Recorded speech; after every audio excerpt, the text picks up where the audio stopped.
What's going on? 6 o'clock. Good morning from the 104.5 The Zone Studios. I'm Robert Walsh. Titans' first injury report of the week will be later out today to update the game status of players. But Titans had an interesting workout yesterday. Former Vol Marquez Callaway was in Nashville. Callaway signed with the Broncos in the offseason, didn't stay on the active roster. He's played in 42 games and has 83 receptions for 1,069 yards and 7 touchdowns in his career. Worth watching to see if the Titans add him to the practice squad. Jets made a surprise release of fourth-round pick running back Michael Carter yesterday. Crowded running back room with Breece Hall, Dalvin Cook, and pressure from another fourth-round rookie, Israel Abanikanda, led to Carter getting less and less playing time. Finding a fresh start shouldn't be difficult for the player Robert Saleh called the heart and soul of the offense. And a great night in hoops last night. College basketball, number 1 overall, Kansas beat Kentucky 89-84. Number 9, Duke mashed Michigan State 74-65. And number 7, Tennessee whooped the Wofford Terriers 82-61. For all your foundation repair and waterproofing needs, visit USSTN.com. Breaking news at once on your home for the Titans and the Vols. This is 104.5 The Zone.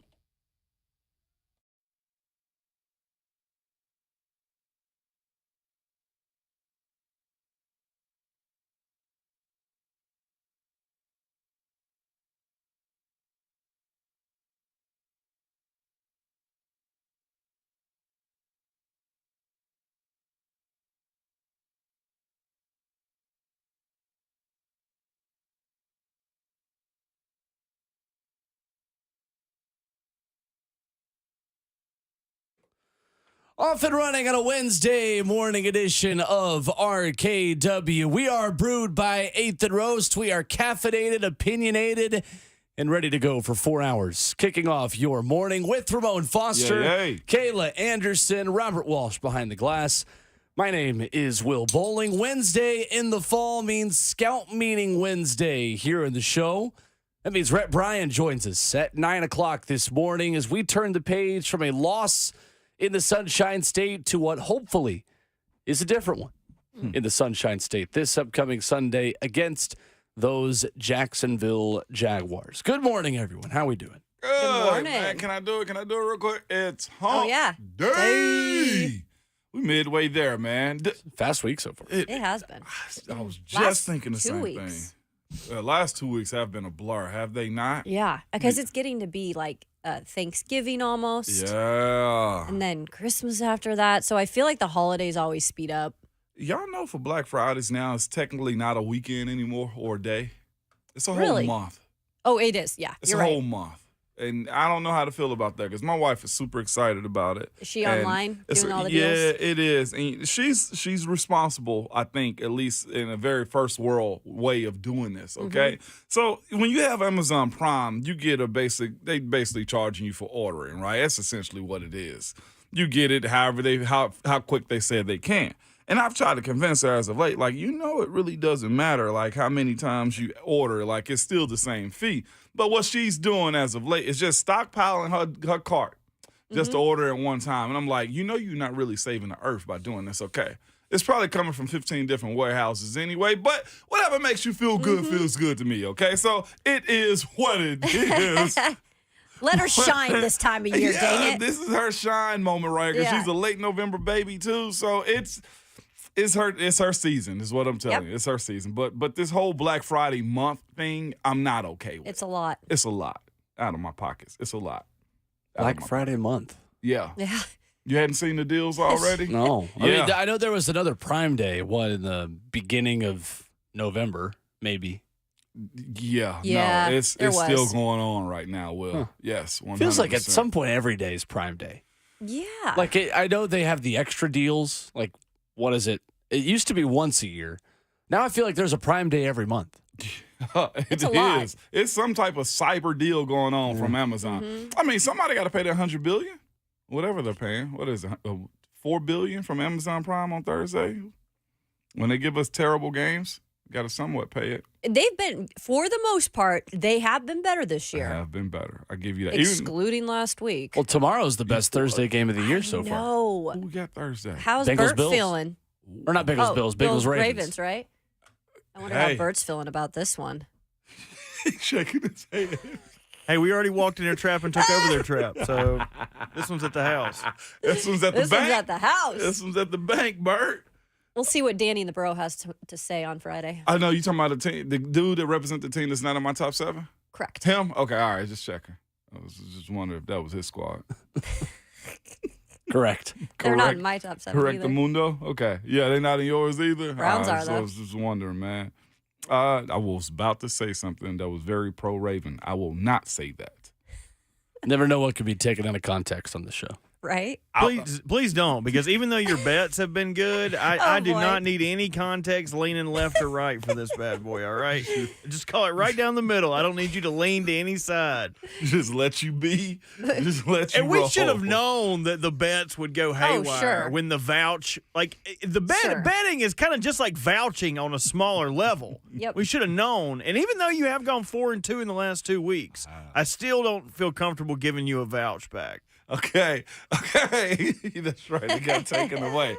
In that situation right there, I'll leave it alone then, Bert. Okay? I'll leave it alone and let you do your thing tomorrow, all right? I won't even mention it anymore, and I will not vouch for you guys and hope Let you him win. cook. Can you please don't? Yeah, Let us cook. absolutely not, man. These weeks would go a whole lot faster, though, if the Titans were winning. I think so, too. I was talking to somebody about that yesterday.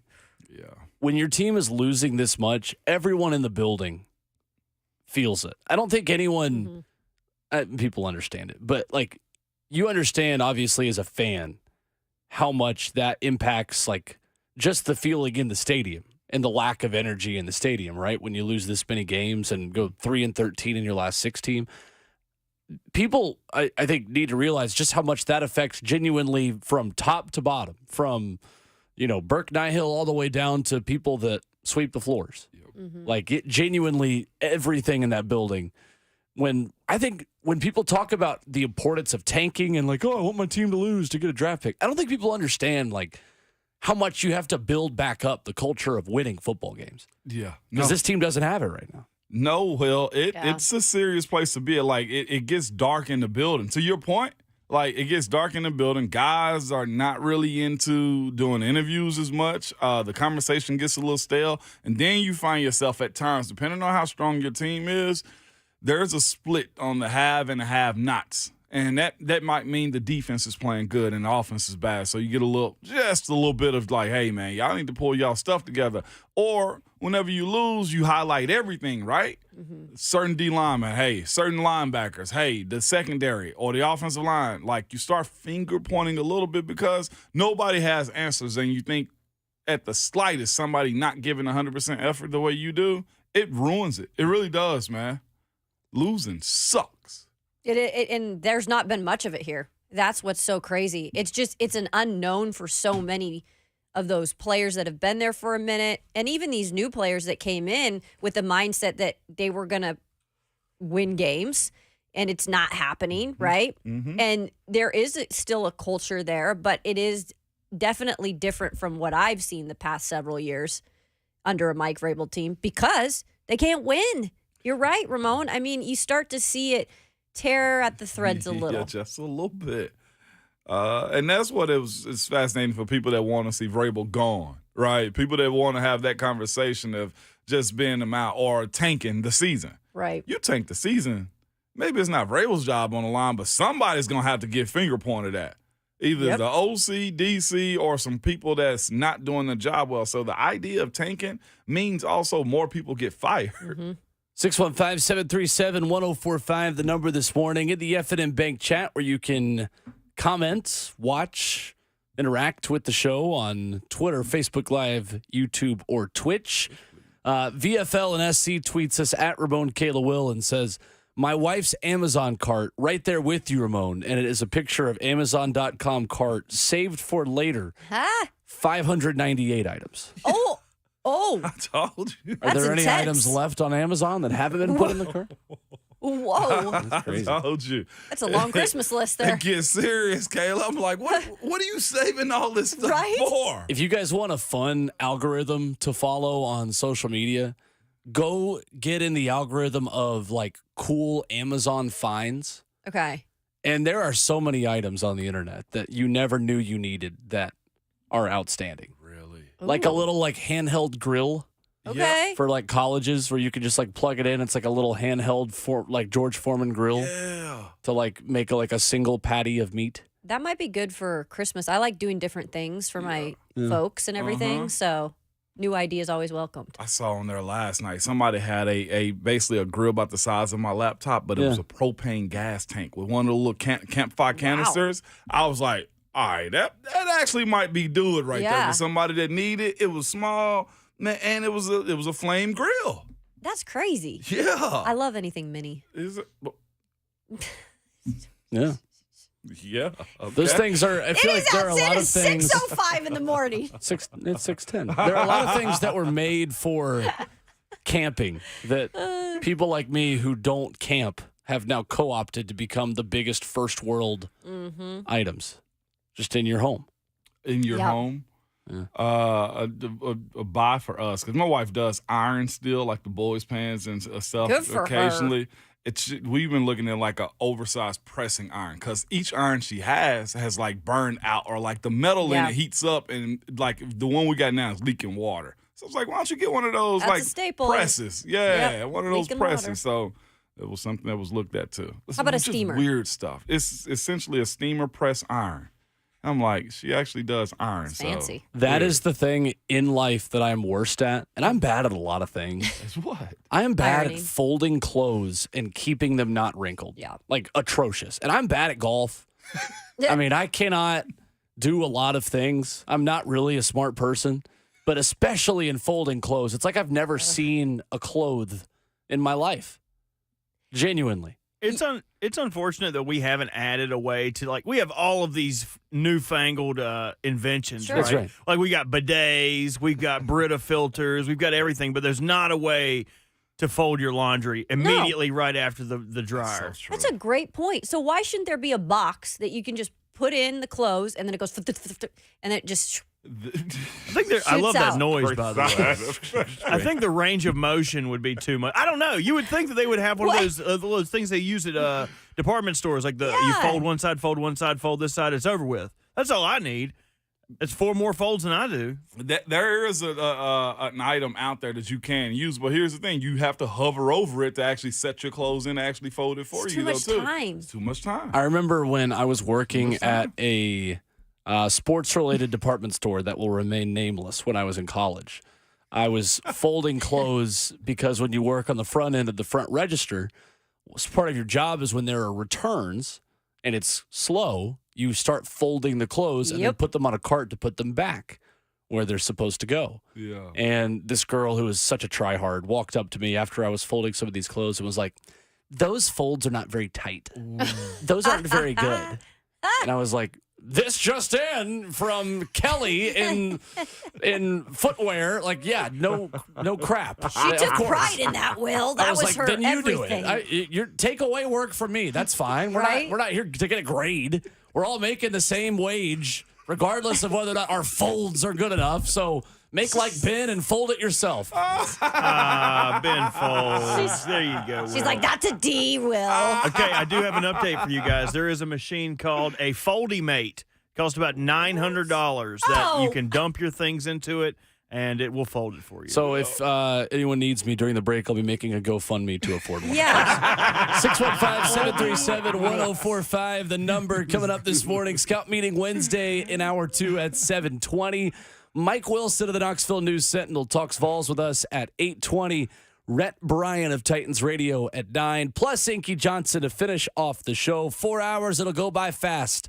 And coming up next, talk a little bit of NFL, where the Buffalo Bills are making a change at offensive coordinator, but do we need to change our mentalities about strong-armed, quote-unquote, gunslinger quarterbacks like Josh Allen, based on the struggles the Bills have had on offense this year? That's next on RKW.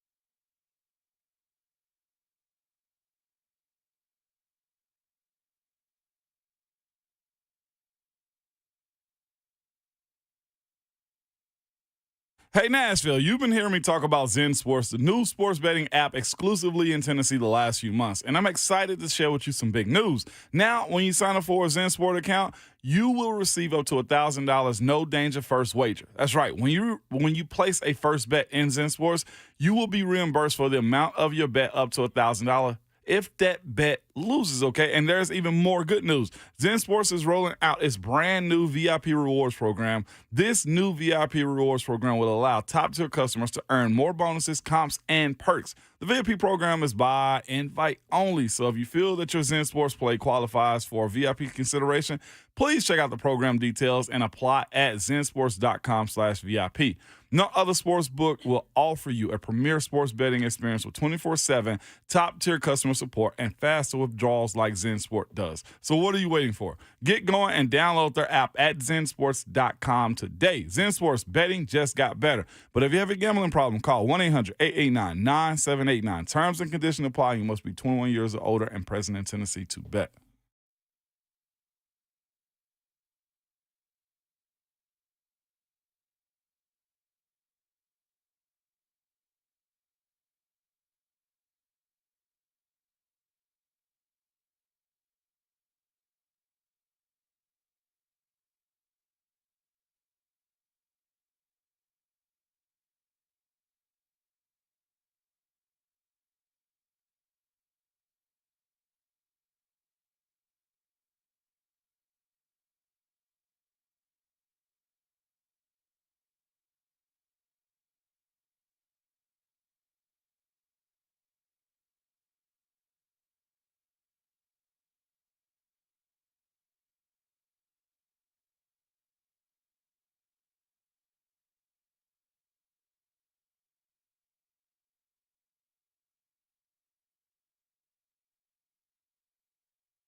RKW is brewed by Athan Roast right here on 104.5 The Zone. 615-737-1045 is our number.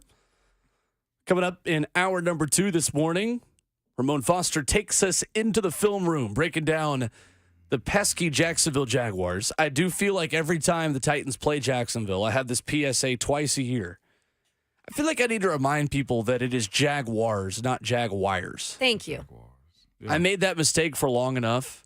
It's one of those things that you say it wrong and then you never realize that you were saying it wrong and then you never make that mistake again and it becomes your pet peeve. It has become one of my pet peeves. I got called out on TV probably my first year here. Yep. Because I think I never even thought about it. Me and neither. then the minute they called me out, I was like so aware of how I was saying it. Me Now too. when anyone says wires, I'm like, that's not how to say it. It never registered to me. I feel like I know we've had this conversation before. Jaguars. Yeah. There you go. Yeah, or just Jags. Yeah. Yeah. I don't know why I always heard it as Jaguars growing up. I don't either. always thought that was right. It's a Southern thing. I did not Is know it? ball. Yeah. Oh, yeah. Just saying like vehicle. Like it's not. It's vehicle. Like, but it's just how it's said in the South. I don't know. It's just a little twang to it. How do you say say it? what? You've never said vehicle? Got to go get your vehicle worked Yeah, on. vehicle. Yeah, vehicle. It's vehicle. Vehicle. he says. Oh, whoa. Yeah. Whoa. Breaking I didn't news. understand that. Vehicle? Oh my God, y'all are messing with me No, now. I'm Y'all dead know that. serious. I am Get dead your serious. vehicle. It's not vehicle. It's vehicle. What about caramel? Oh, caramel, Caramel. Caramel. or Caramel. pecan. Pecan. Pecan. Well, yeah, pecan. That That's one. just a Southern thing. You say vehicle? I say. Yeah, I think you're I still do saying it not say vehicle. I say vehicle. I That's say how you vehicle. know when you're in the Yeah. South. is, Okay. Oh, come and get your vehicle worked on. all-terrain vehicle. Okay. I think I'm in between the two. Yeah, you're kind of splitting the difference there, but I'm I, new Nashville. I can appreciate that. Okay. And Not really. last one before we have to get serious. Maybe. Envelope or envelope? Wait. What? What? No, you're messing with Envelope? us That's now. not real. Wait, what? That's not That's so real. Envelope. I go between the There's two. envelope or envelope. That's what you're. I think Or that's what what was you're your trying to third say. one, I hope Ramon? that's what you're trying to say. envelope. Envelope. Envelope. I'm telling you. Envelope. Are you serious? Ramon. I'm dead serious right Ramon. now. Envelope? Envelope. We went to the same Envelope. college. You cannot be Envelope. disparaging a Tennessee diploma. So like how do that. you say it? Envelope. Envelope. I Not think envelope? Is it? No. Shoot. It's You could not say envelope. you could say envelope. You can say envelope? yeah. I don't Envelope. think Which there's a one is problem it? with that. Envelope. I think envelope is what Envelope I say. is, see? Now y'all thinking. Well, no, Somebody's but gonna- that's not what you said. You said envelope. That's not the same thing. Is there a meaning to that word? Apparently, That might be. According to Merriam-Webster, envelope and envelope are both correct. Okay. Oh, that's weak. Okay. Pick All one or right. the I other. appreciate your Thank research you, Miriam department. and Webster, Jeez. Thank you, research for department. your right service. There, man. Yeah, you're welcome. Yeah. Or envelope. Envelope. Yeah, envelope is never correct in any state or province or anywhere else Or where business is district, done. I'm gonna township. start Yeah, using that. anywhere where business is done. Envelope was never an option. And we go to a I township. award you 0 points, and may God have mercy on your soul. I tried. 615-737-1045. We'll get to our Bills conversation coming up here in just a minute. First, we go to the phones. Josh in Franklin leads us off this morning. What's up, Josh? Hey, thanks for taking my call. I decided my name is really Josh McDaniel, and the other guy, he lost his job as a coach, but I have my own coaching philosophy that I think is going to win the Titans the Super Bowl. But like every college coach, I need fans to put their money where my mouth is. So I say if every Titans fan goes out and bets $20 on the Jaguars, we win the game. And the thing of it is, if I'm wrong, you guys still win money. So it's a win-win. But that's my philosophy. I think I'm taking the Titans to the Super Bowl. If it works this week, I'll call in again next week. What? Was I in the Twilight Zone just now? I don't think the math is mathing right there. Josh is saying, Josh is on one this morning. bet on the team that's going to beat the Titans. Regardless, if the Titans beat that team, you still win. And if you lose, that? if the Titans lose, then you get your money. What are you betting? We should ask, is he betting money line or He spreads? said $20. Oh, he said bucks? 20. Put your money on the Titans. That's fair. I mean, Okay, before we, sorry, I don't want to interrupt you, but we're already getting 700 calls about this. Envelop is a word. Oh, yeah, of course. We understand envelop is a word. We can talk about sports all day and get 3 calls, but God forbid we say one word incorrectly. I just want to let you guys know envelop is a word. Oh, Yeah, it means to boy. wrap, to cover. We get it. Yeah, of course it is. Thank you. That was never envelop being a word was never the conversation.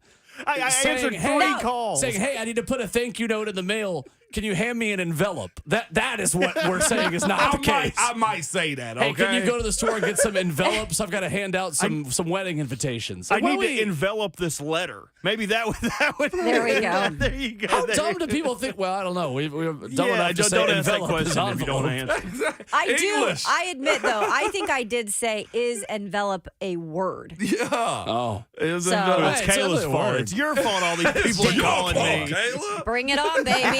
I'll let you Bring answer every the single phone. caller to me. They won't want to mess with me this morning. I'll just tell them that much. So the what's the definition? Envelope? Envelop, to wrap up, cover, or surround completely. A figure enveloped in a black cloak. One might say you Oh, might jeez. envelop a thank you note in an envelope. There you That's go. fair. That works. Or you hand me can you hand me an envelope so I can put this letter in it? I cannot. Good. I genuinely cannot. John in the borough next. Jeez Louise. Hey, John. Good morning, everybody. I'm really glad Bert stepped in because I didn't want to be the one to tell you guys it was a word. So last night we were watching basketball because my wife is a UT fan and a Kansas alum. So basketball season in my house kind of sucks. I'm not gonna lie. as a Memphis fan, there's just a lot of silence. Anyway. We don't have a traditional cable program. We have a cable program we pay $45 a month for, and we literally can watch anything and everything that exists. If it is on television, it exists. I can watch the 5 o'clock news in Seattle if I want to.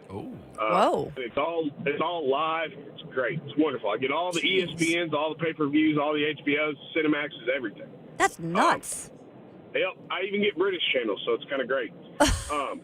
Anyway, the descriptions of the teams are not always accurate.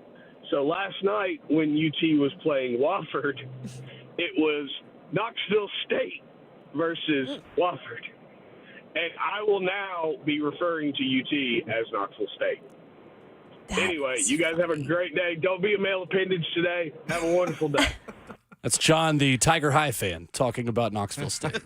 Knoxville State. You say Knoxville State, I say Tiger High, John. We can have it both ways. We can do boy. neither. You mind telling them what we kind of you, come John. up with about John's cable service, man?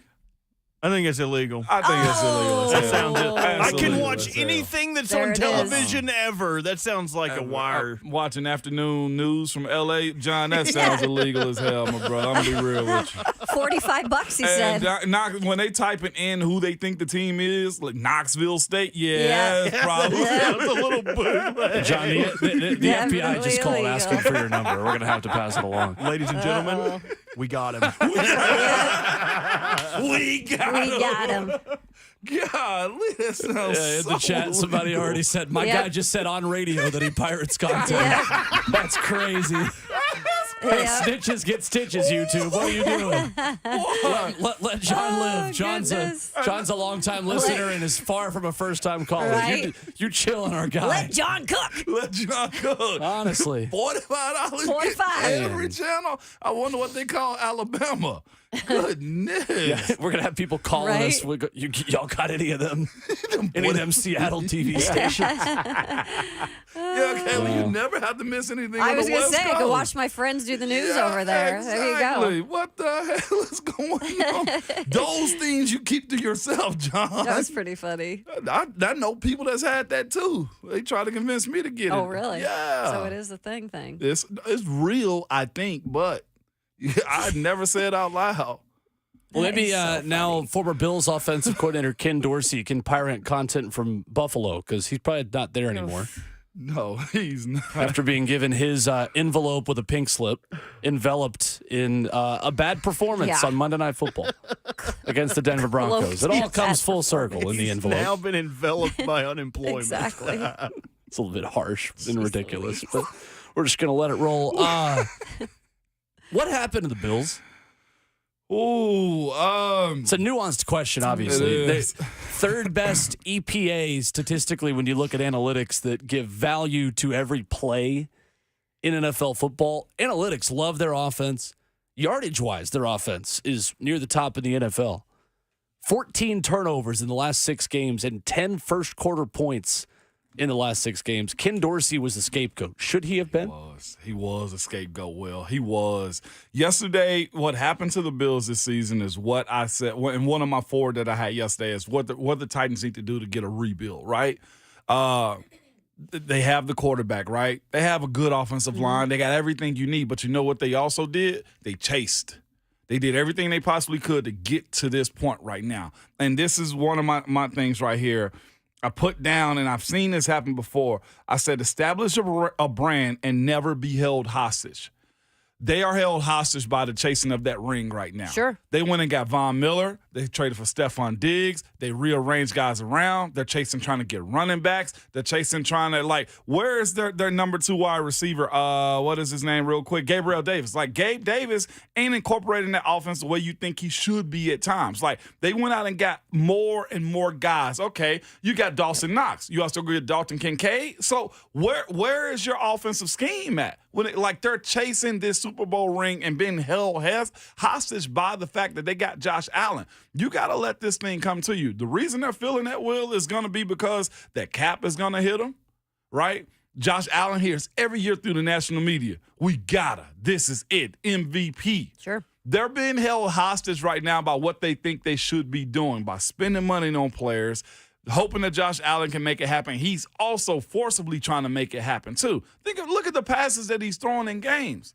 The strain to win, and I know this isn't an analytical breakdown of what they got going on, but legitimately, you have to sometimes relieve yourself of certain players and not chase certain players and make it be cheaper on one end versus the other. They have an expensive offensive line, quarterback, wide receivers, and defensive edge, too. They're being held hostage by that right now. It's mind-blowing to me that we're still having this conversation of disappointment in the Buffalo Bills. You think you're upset as a Titans fan, and rightfully so. This is a different roster than what you're working with compared to the Buffalo Bills, who are 5-5 pathetically, and still chasing this window of opportunity and taking no advantage of it at all. Yep. And I'm serious. I would be so frustrated as a Buffalo Bills fan that this crap product is being put out there, and you should be going to compete for the Super Bowl for the last 3 years. They should. And this is what you get. And to me, this is digression. And yeah, I'm not the biggest fan of Ken Dorsey. However, I think they just needed to point the finger at somebody at this point, right? So It's offensive coordinator, out. But who's the next, you guys? What if this does not get fixed? And I don't really see this happening because Josh Allen continues to throw the picks. Yeah, he does. What happens next? Who's next? Well, Joe Brady's the interim, former LSU national championship winning offensive coordinator who was not good in Carolina. No, he was at his first stop under Matt Rule. Under Ken Dorsey's leadership, the Bills have had 21% of drives ended in a turnover since week 5. 21% of drives ending in a turnover is a remarkably high number.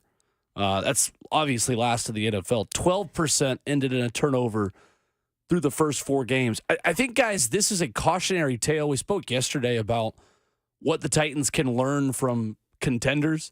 I think there's also lessons to be learned from pretenders. And Buffalo is closer to a pretender than they are a contender in 2023. It's that having a quarterback with a rocket arm does not fix all of your problems. No. Yeah, that's true. And I do think that I still don't think we have overhyped Josh Allen, because for the people on social media, and it's becoming a bit of a trend to say, well, Josh Allen's just Dak Prescott who plays for the Bills. Dak Prescott cannot make a lot of the throws that Josh Allen could make.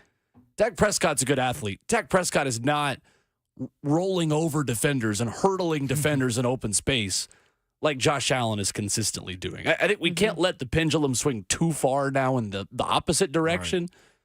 But at the same time, you still need checks and balances for a guy who is capable of making explosive plays, but also explosive mistakes. And that's where it feels like Josh Allen is just mashing all the buttons on his controller far too often. Do you think Brian Dable leaving made a big difference in what was happening with him? I would say so. It looks to be trending that way. Because, again, and it's funny, my wife was having this conversation yesterday. Some people are better off just being lieutenants. Mm-hmm. You know, just you're a captain. This is your platoon. You just handle that. Being in that leadership role sometimes will expose you. And he's been exposed himself. But also looking at the way Sean McDermott and his team has kind of been trying to figure it out, they got way too many answers to be trying to figure it out. Well, and I think, too, it speaks to, for a young quarterback, and Josh Allen is still a fairly young quarterback, changing the offensive coordinator can be a big deal. Mm-hmm. And for the Titans fan that is trying to push a Mike Vrabel to New England trade out of thin air, changing Will Levis's play caller and changing the staff around him and the people talking with him this early in the process is not the best thing for Will Levis's development. Regardless of your opinion on Tim Kelly, and I think it's too early for us to really know how good of an offensive coordinator Tim Kelly is because he doesn't have an offensive line to give him any calls right now that are really very creative outside of his opening drive script. And Charles London, who, as much as we ask about staff hires from outside the Vrabel coaching tree, that's Charles London. He's outside the Vrabel coaching tree. I think you have to pump the brakes just a little bit on wanting to upend the entire offensive coaching staff when you look at how an offensive coordinator change for a guy who's elite was not the best thing. Mm-hmm. I just think the Bills are a bit of a cautionary tale right now on how to not take the next step as a franchise because they have taken a step in the wrong direction. I feel sorry for those fans, man. They've been wanting it for so long. They thought they were close. Yeah, they did. 615-737-1045, the number. There was great college hoops last night. It was. Mm-hmm. Go Balls. And unfortunately, we might have to take the S out of Kentucky and put the T back in there. John Calipari actually has a good team in November, something we've not been able to say for quite some time. We'll recap that coming up.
Big RKW Dolly. is brewed by Athan Roast right here on 104.5 The Zone. This is Tennessee's secret weapon on Saturday.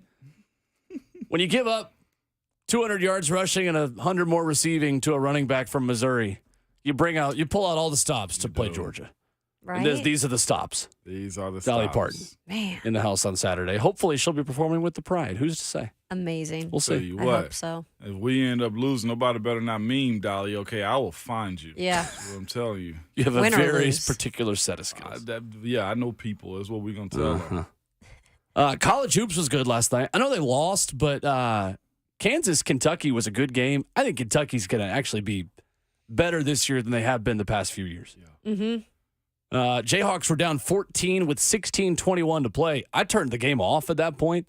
I had a season finale of The Sopranos that was waiting on me. 89-84, Kansas gets the win. Made 54% of their shots, 42% of their threes in the second half, and Kentucky made just 29% of their field goals in the second half. That's how it goes. Can you sustain it, man? And you're right. Kentucky battling? You expect them to be good. Cal recruits well. Who is it? DeJuan Wagner's son on his team too this year? I mean, he's recruited his butt off when it comes down to what they're capable of doing. And you're right. I ended up watching that Duke Michigan State game last night. Also, man, some really good college hoops on though. Well, there's the thing that is always like, all right, is UT snake bitten. Here you are, saying what you say about Kentucky basketball, right? Because they are a basketball school. That's what they're known for, in this modern era. No, in all of history, Kentucky's a basketball school. Kentucky's a basketball school. Yeah, I I just know. got to continue to say Yeah. that over and over. No one's 'cause they try to play disagreeing with football. you. Okay, all right. But the Vols being really good this year, too.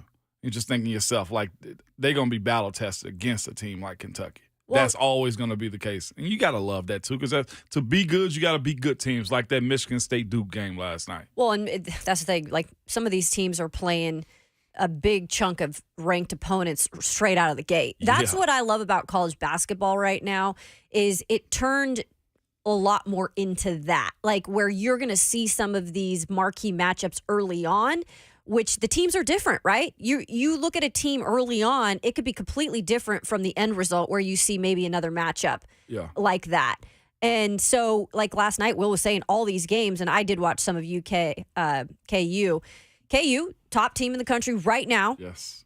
Bill Self continues to do a great job, but both of these rosters loaded with talent. Just to see this type of basketball, though, played this early in November, it's so fun. And all of them are at different sites, right? So there are all these tournaments going on. You mentioned Michigan State game. They lost again. They did. But they they're played 1-2. like ranked opponents, both losses. Both of them losses. And by the way, man, shout out to Bill Self. He had that yeah. heart issue this summer, I He looks think it good. was.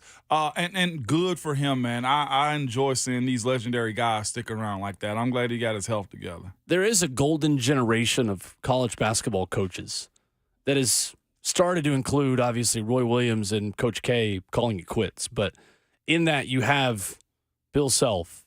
I would put Rick Barnes in that. Tom Izzo is in that. Yes. John Calipari is in that. And it is a legendary generation of college basketball coaches. DJ Wagner and Justin Edwards are the two highest ranked freshmen on Kentucky's team. Those guys shot a combined 1 for 18, scoring 5 points.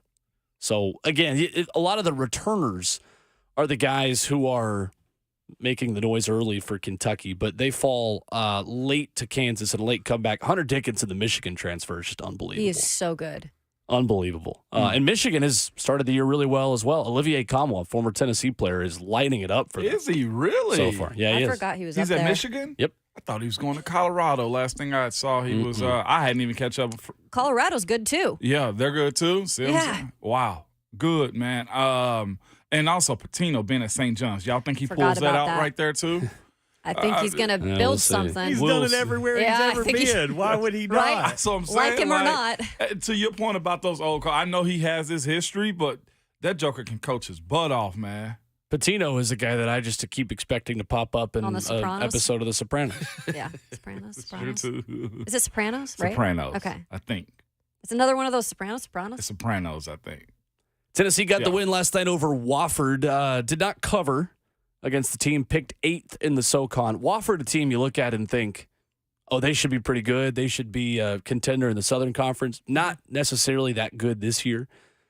And a little bit of a sleepy performance from the Vols, but ultimately they can sleepwalk through games and win them by 20 at home against teams like that. What the spread was? Do you remember? 31.5. Okay, yeah, Wofford was battling. They were scrappy. I believe 31. I know it was in the 30s. The broadcast was saying last night that Tennessee wanted to make it out of this game healthy because they knew how scrappy Wofford was going to be.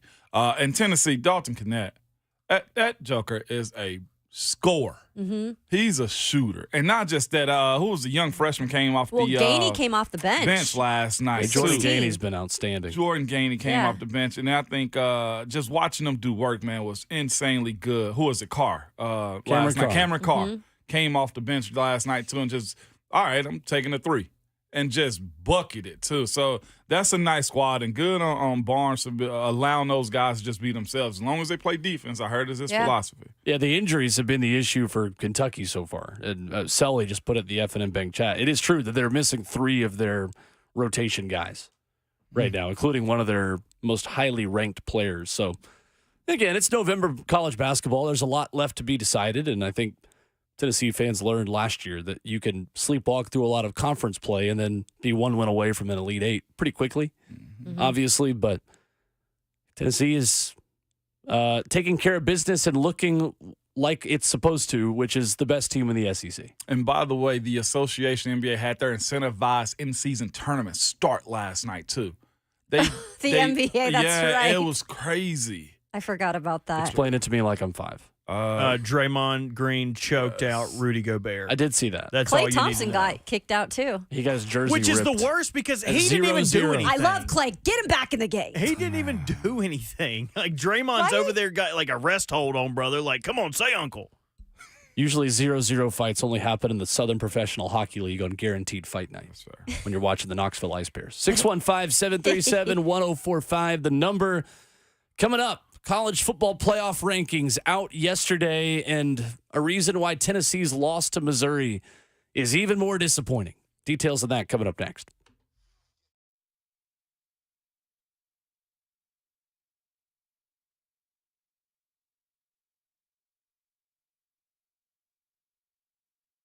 Hey, it's Will Bowling here from my friends at Brentwood Hearing Center, who understands choosing a hearing care provider is a big decision.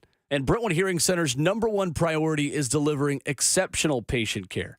Their staff combines many years of expertise in hearing health care and is well-trained on a variety of services ranging from evaluations to treatment.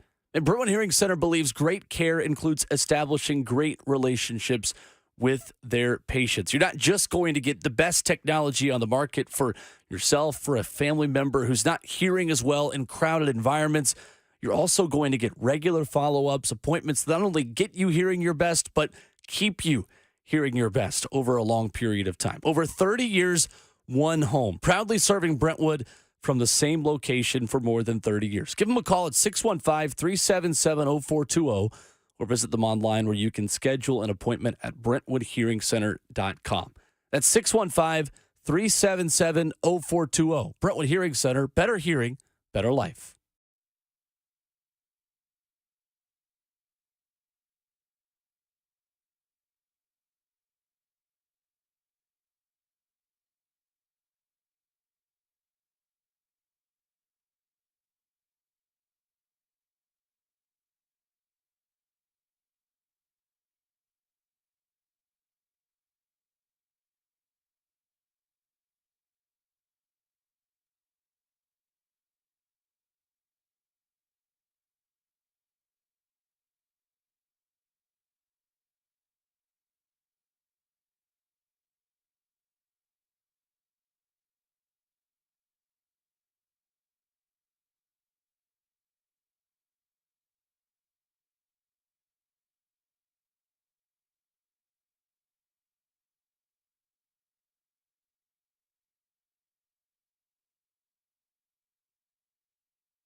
7:01. Good morning from the 104.5 The Zone Studios.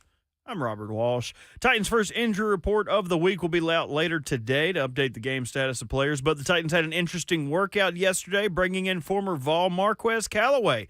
He was in Nashville. Callaway signed with the Broncos in the offseason, but didn't stick around, be on the active roster. Callaway's played in 42 games and has 83 receptions for 1,069 yards and 7 touchdowns in his career. The Jets made a surprise release of fourth-round pick Michael Carter yesterday, a running back. Crowded running back room with Breece Hall, Dalvin Cook, and pressure from Israel Abanikanda led to Carter getting less and less playing time. Finding a fresh start shouldn't be difficult for a player that Robert Saleh called the heart and soul of the Jets offense. And a great night in hoops last night. Number 1 Kansas beat Kentucky 89-84. Number 9 Duke mashed Michigan State 74-65. And number 7 Tennessee whooped up on the Wofford Terriers 82-61. For all your foundation repair and waterproofing needs, visit USSTN.com. Breaking news at once on your home for the Titans and the Vols. This is 104.5 The Zone.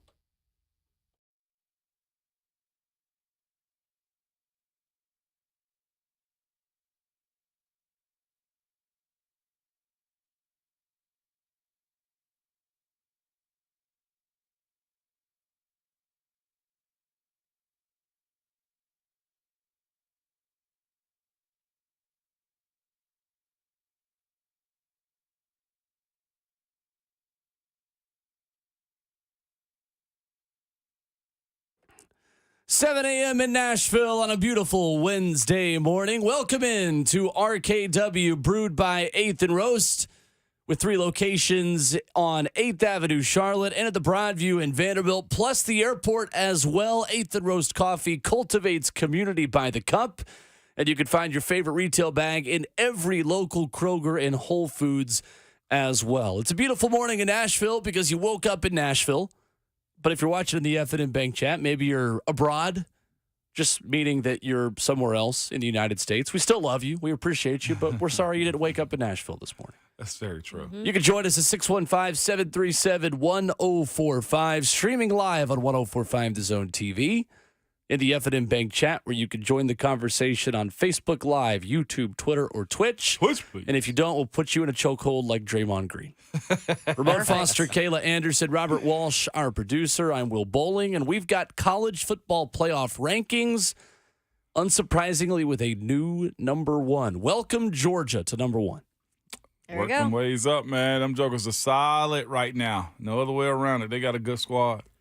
So if Tennessee had won Saturday, then they would likely be where Missouri sits in a 12-team playoff if it started this year instead of in 2024. Guys, if Missouri was in a playoff next season, it would be traveling to Tuscaloosa in the 8-9 matchup to take on Alabama in a hypothetical 12-team playoff. So in this format, Georgia, Ohio State, Florida State, and Washington would receive first-round byes as the highest-ranked conference champions, meaning Michigan would have to play a first-round game.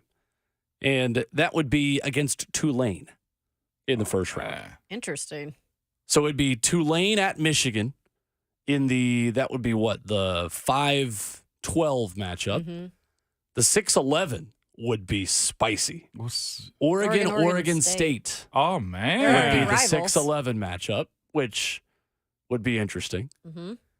Then you have Texas Louisville in the 7-10. Okay.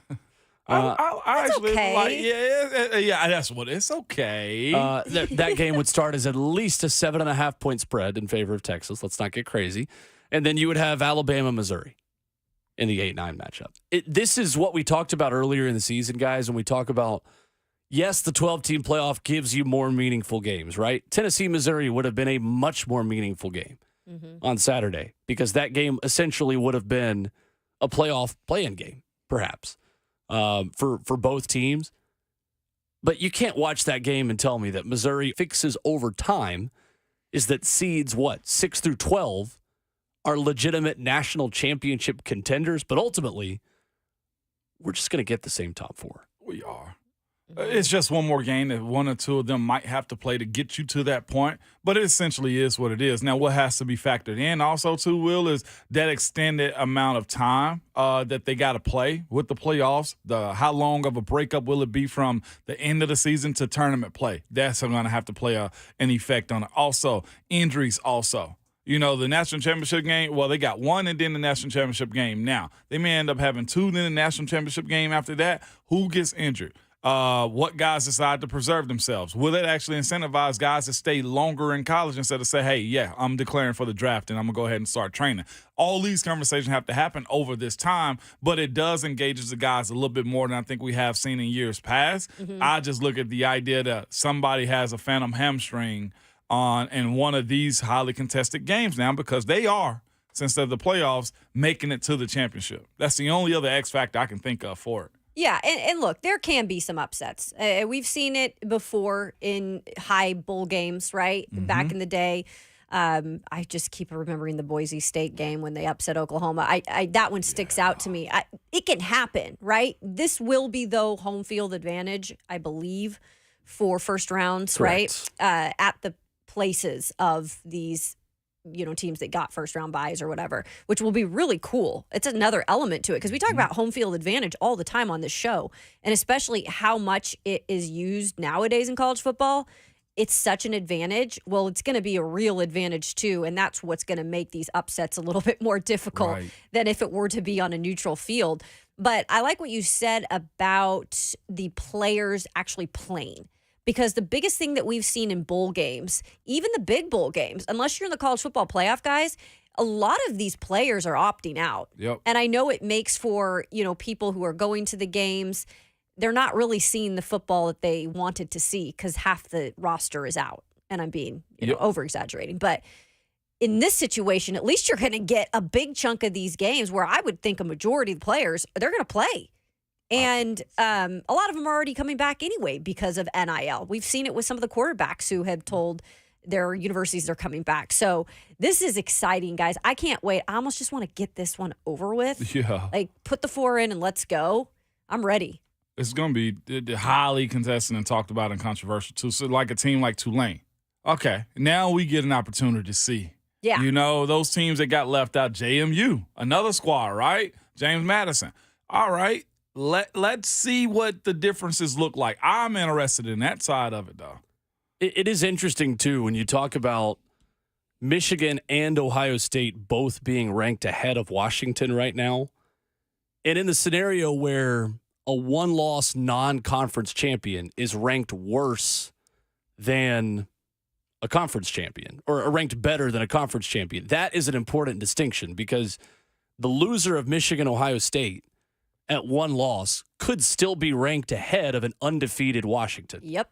Or an undefeated Texas or Oklahoma in this situation. Obviously, I know neither of them are actually undefeated this year because then in that point, you could have the third-ranked team playing a first-round game because it is the top 4 conference champions who get the buys, which makes the conference championship games more meaningful. But again, you cannot sit there and watch Missouri, Tennessee, and tell me either of those teams have a chance at winning the national championship this year. There's a difference. There's a big difference. Yeah. So then the question becomes, does raising a banner for playoff appearance help you recruit at a higher level and sell the fact that you have a clearer path to a national championship game? I will say yes to that, though. I will. Because that's the thing about college sports in particular. You got to recruit enough to convince kids that they are the answers to the puzzle pieces that are missing. That's essentially what you're doing in college football is we're constantly there, and we need you. Now, that's the other conversation to be had. Teams consistently get there and lose. I'm easily to recruit a guy that's like, they can't close it. You're our closer. That's where it plays into effect to me, to where that style of ball, to where you're going into it, I'm not raising the banner, but I'm recruiting my butt off to get guys in my building to help get me over the top. The same way I feel like Clemson's missing key was, of course, the generational quarterbacks that they had in college. They were there and good enough, but having those guys really take them over the edge brought D linemen, O linemen, and skill right after that. They're still the elite in my eyes in football and college football, and we've named them Michigan, Ohio State, Alabama, Georgia, And then there's like right after that, there's a chunk of teams that could become possibly elite with conference realignment over the next several years and NIL and transfer portal. So maybe the playoffs do give opportunities for those teams who make appearances to say, hey, this is what we're building here. We're making the playoffs. We want to take it to another level. Like, I can see that being the case for that. I like that. Or does it motivate a guy who's a fringe roster player from not transferring?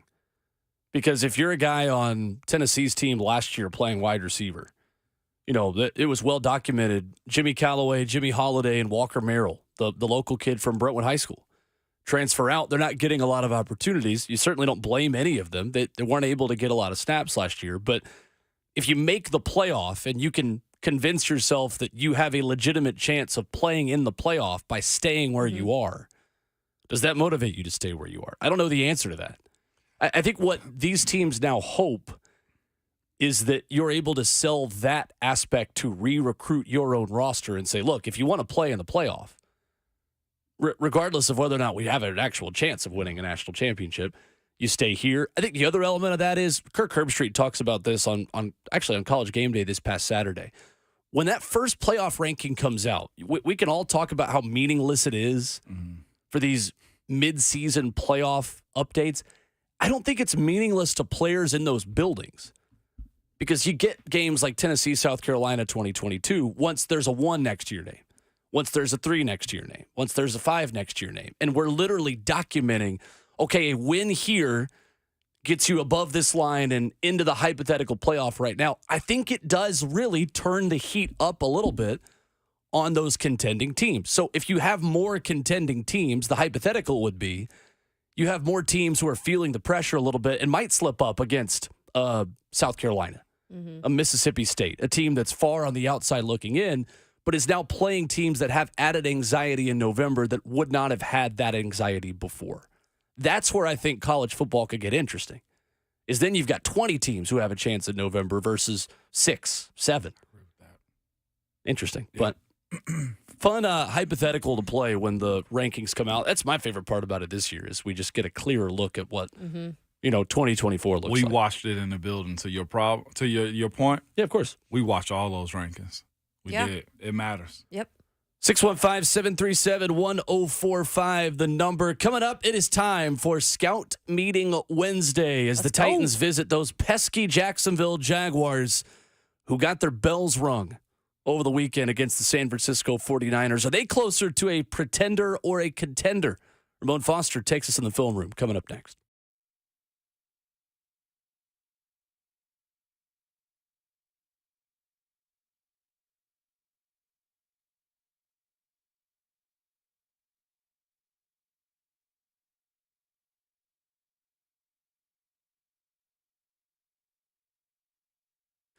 Hey, it's Will Bowling here from my friends at Lee Company. Hey, is your water heater not heating?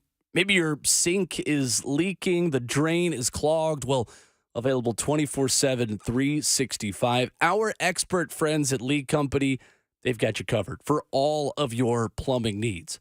And right now, you can enjoy $20 off a plumbing service call for a limited time.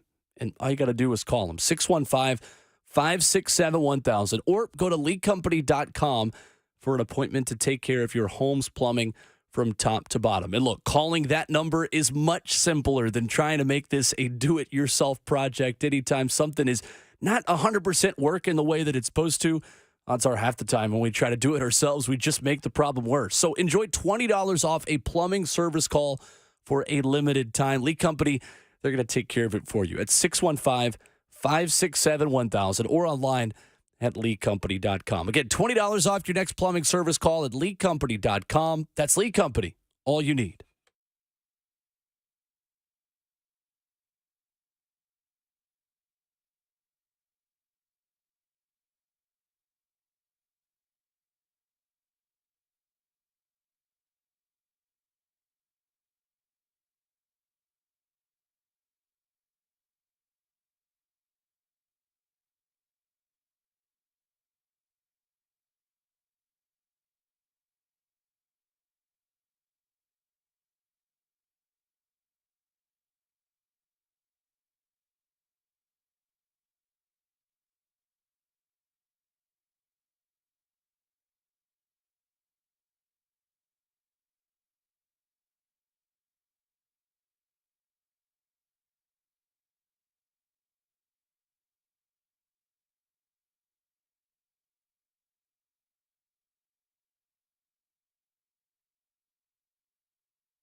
RKW is brewed by Athan Roast, and still to come this morning, Mike Wilson talks Vols with us at 8:20. He was in the building last night for Tennessee's win over Wofford. Talk a little bit of hoops, a little bit of football with him as well. Plus, Rhett Bryan every Wednesday at 9 o'clock, the executive producer of Titans Radio, coming up later in the show. If you miss any of those conversations or a second of the show, you don't ever have to anymore. Apple, Spotify, 1045thezone.com. Of course, on 1045 The Zone TV, you can watch or listen to every minute of the program, and that includes Scout Meeting Wednesday, looking at a Jacksonville Jaguars team that came out of gate slowly, all of a sudden became a contender, and now has got all of us, I think, rethinking that a little bit after a loss to the San Francisco 49ers over the weekend. Every Wednesday, we turn the page from recently an L to a new opponent. And this week, the focus is on Jacksonville.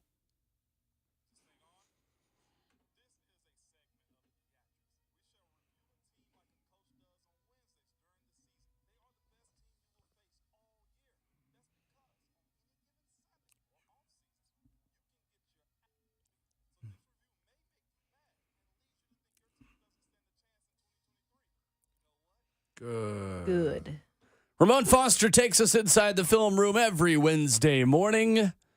What do you see on film when you look at Jacksonville? Oh, man. A tough team.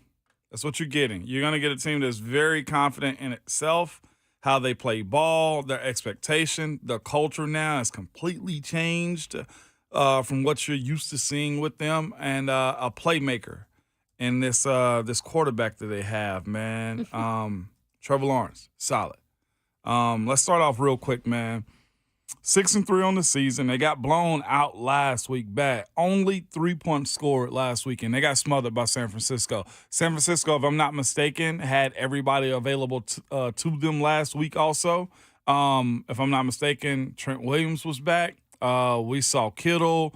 I think Debo was back in the lineup. They had a lot going on, man, when it comes down to them being back to 100%. They got mollywopped. Okay, they got Donkey Kong last week. They had a reality check, essentially what it is. But when San Francisco's at full strength, they will do that to almost anybody. They literally beat you up, man. Here we go. They averaged almost 22 points a game before their bye week in San Francisco lost. They also had a 5-game winning streak going on. As a offense, here's the issue, I guess, but they're good on first and second down. They're only 35.3% on third down as an offense. That can be problematic, but here's the thing. They stay ahead of the chains because they got some explosive players on their team. Trevor Lawrence being one of those guys. 67% pass completion for him. Has 9 touchdowns and 6 interceptions. He plays gunslinger role sometimes, and that's where his interception come in. Here's the issue with him and his arms, and his arm. You forget about his legs. That dude can move. Had a knee issue, I think, when they were in London, and he was still moving up and down the field with his legs, man. He uses them a good bit. Here's the thing. 44 rushes, 223 yards. He has a 5.1 yard average, a carry on the ground. Very strategic in his running and can also just dagger you at any point in time. The other side of his running and just him in general, he's got 7 fumbles on the season. Oh, wow, yeah. Got to get the ball out. I feel like we had Deshaun Watson, the Browns. We talked about him being careless with the ball. I think they did get it out 1 or 2 times against Deshaun. And Ritter. And Ritter was the other. Ritter was the other quarterback. You're right. When you have these types of quarterbacks, you got to take advantage every single time. I don't know what it is about how they hold the ball, protect the ball, or feel pressure around them. That's the issue. And Jacksonville had 4 turnovers against San Francisco, 2 Trevor Lawrence interceptions, and 1 fumble from Trevor Lawrence, then a Christian Kirk fumble that was on a promising drive inside the 49ers' 10-yard line.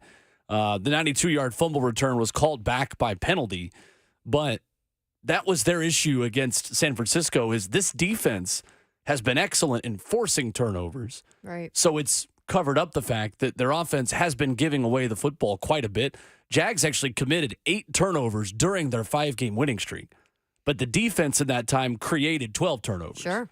Against San Fran, it went the opposite direction, and now in the last 6 games, they're even in turnover margin despite creating 12 turnovers. That's That's hard to do. It is hard to do, man. And I don't want to say they had a bye week snooze fest, whatever you want to call it, but they also spent 2 weeks in London, came back and went on this streak, and then, of course, hit the bye, probably threw them off the rails a little bit.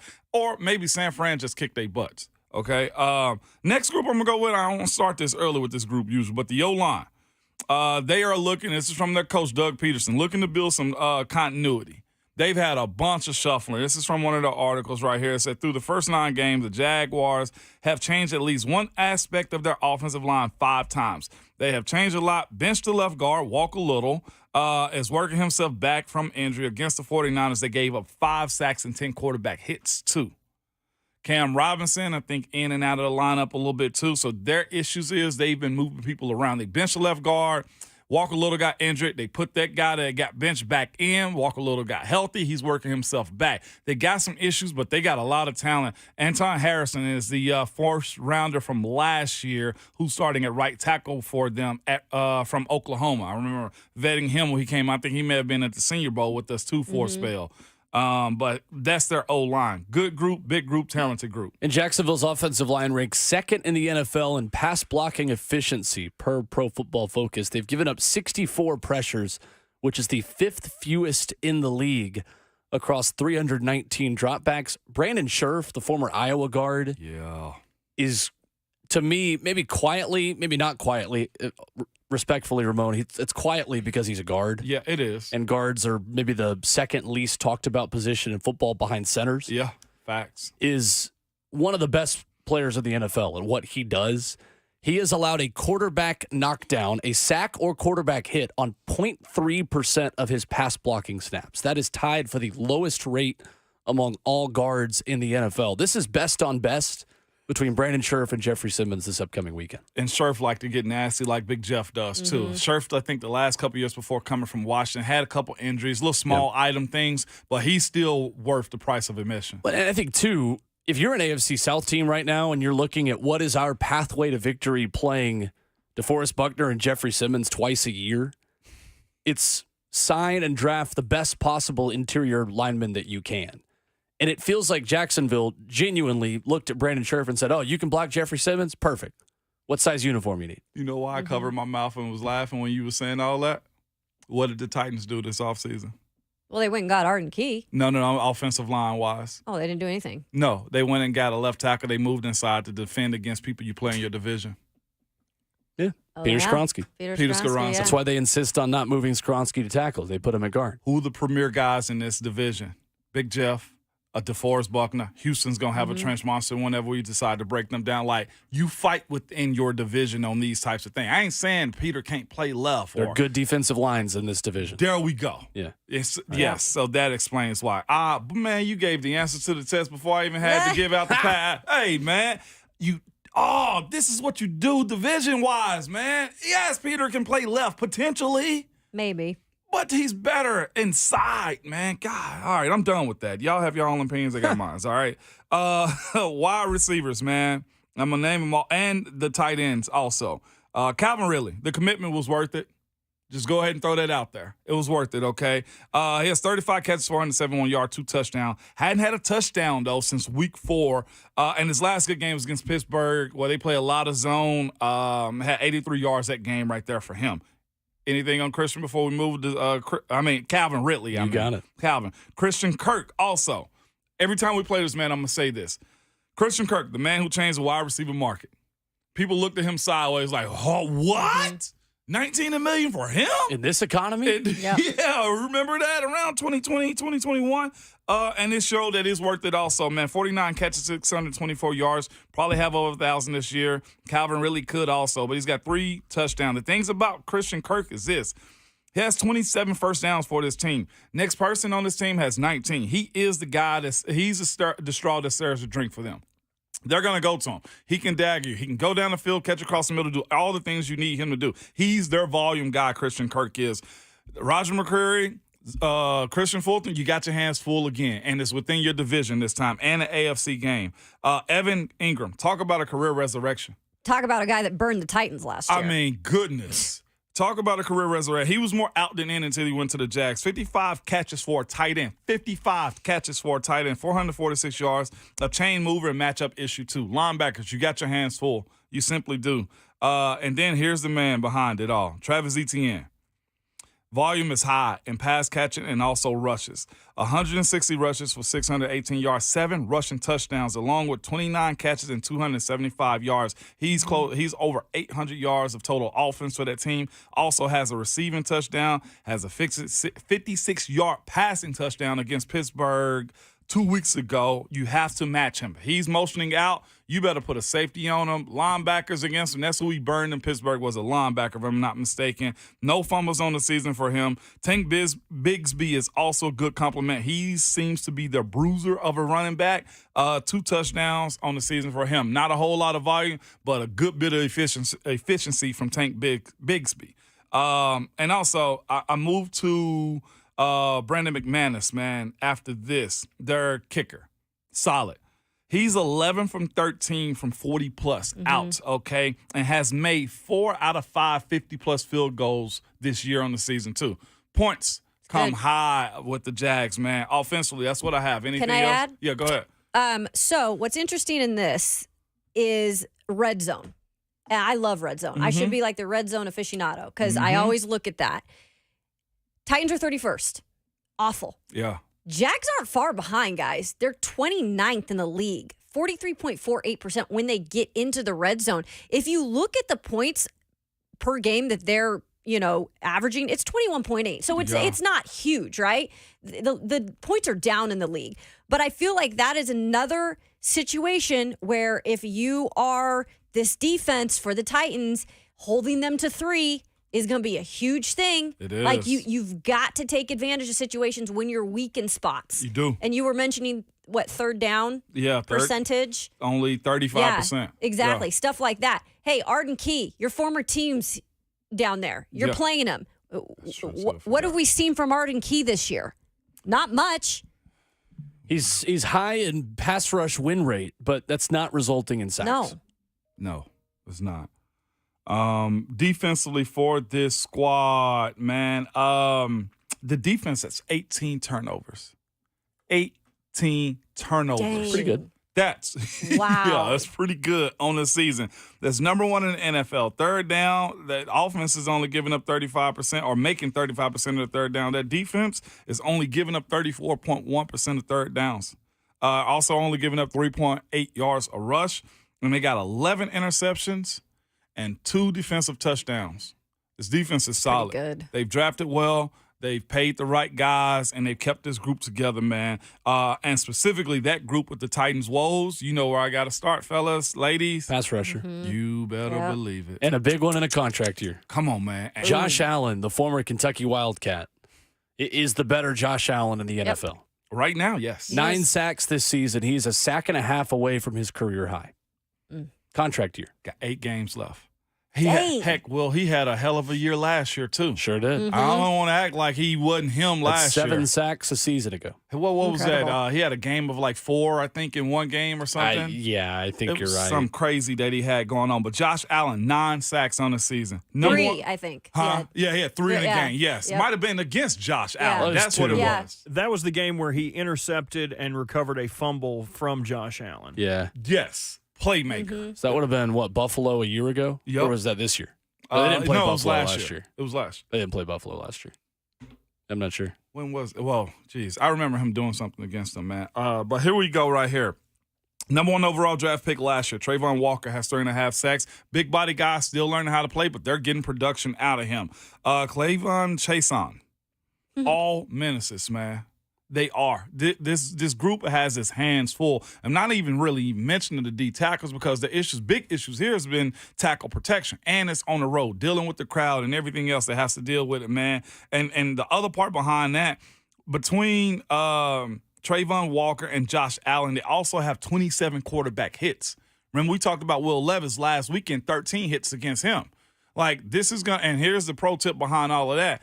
Most time, rookie quarterbacks do get beat up a little bit more. they don't have enough moxie and stock with the referees that watch them get hit like that. Will Levis got beat up. These guys will get after the quarterback. They're good enough to get to the quarterback. So if they do not stand their ground, whether it's Dylan Radons or whoever else is over there, Chris Hubbard, y'all need to stand tall this week, man. And their linebackers, man, Foye Olakun and Devin Lloyd. Foye is a dog. Yeah, for everyone listening at home, just be ready to say the name Foyusade Oluokun. Oh, boy. Foyusade Oluokun. Solid. Yeah. Solid. You want this type of linebacker on your team, man. The pride of Yale University. Wow. Yes, indeed. A smart man. And a former last year's second first rounder that they had, Devin Lloyd, also is starting for them at middle linebacker too. Real solid. Back end is good. They clean up well there. You know they got good receivers on their team, so this secondary get good work in practice. So you mean that's iron on iron sharpening itself right there, man. Between Trey Herndon, Tyson Campbell, Darius Williams, they have a real solid squad. And, of course, the back end of it is Andre Cisco, Rashawn Jenkins, man. A lot of Jag-specific players that they drafted, they developed, they curated these guys. When we speak about, of course, we'll build, and how do you build this Titans team up? You're going to have to go through this process of hitting on a lot of your dudes. And they've gotten good value out of Darius Williams, the undrafted player out of UAB, who in his sixth season of NFL football has an 81.7 grade from Pro Football Focus. That's seventh of all corners in the NFL. Interesting, the breakdown of that, though. His coverage grade is fourth in the NFL. Mm-hmm. His run defense grade among corners is 102nd out of 103 eligible cornerbacks. So Darius Williams, not a guy who's going to come up and scare you in run defense in any context, but the former UAB Blazer, undrafted guy, has given them a remarkable amount of value. He's tied for third on the team with interceptions with 3. Or sorry, tied for first with 3 with Cisco. So that's going to show he's adding value. Will Levis can't have those floated balls this week. This group gets out. Because he got lucky last week with about 2 of those. Defensive turnovers with 2 touchdowns on top of that. And former Vanderbilt corner Trey Herndon is ranked as the #1 pass rush corner in the NFL this season, according to Pro Football Focus. Mm-hmm. That is a weapon they will use off the edge when you watch Jacksonville play to bring extra heat, and extra speed around the corner. With that being said, they have 12 people listed on their depth chart. That's because of him as their nickel guy, whatever you want to call it. Yep. Good breakdown from Ramone Foster in the film room on Scout Meeting Wednesday. And coming up next, there was a key stat from Jacksonville's loss to San Francisco that could be good news for the Titans. We'll get into that coming up next.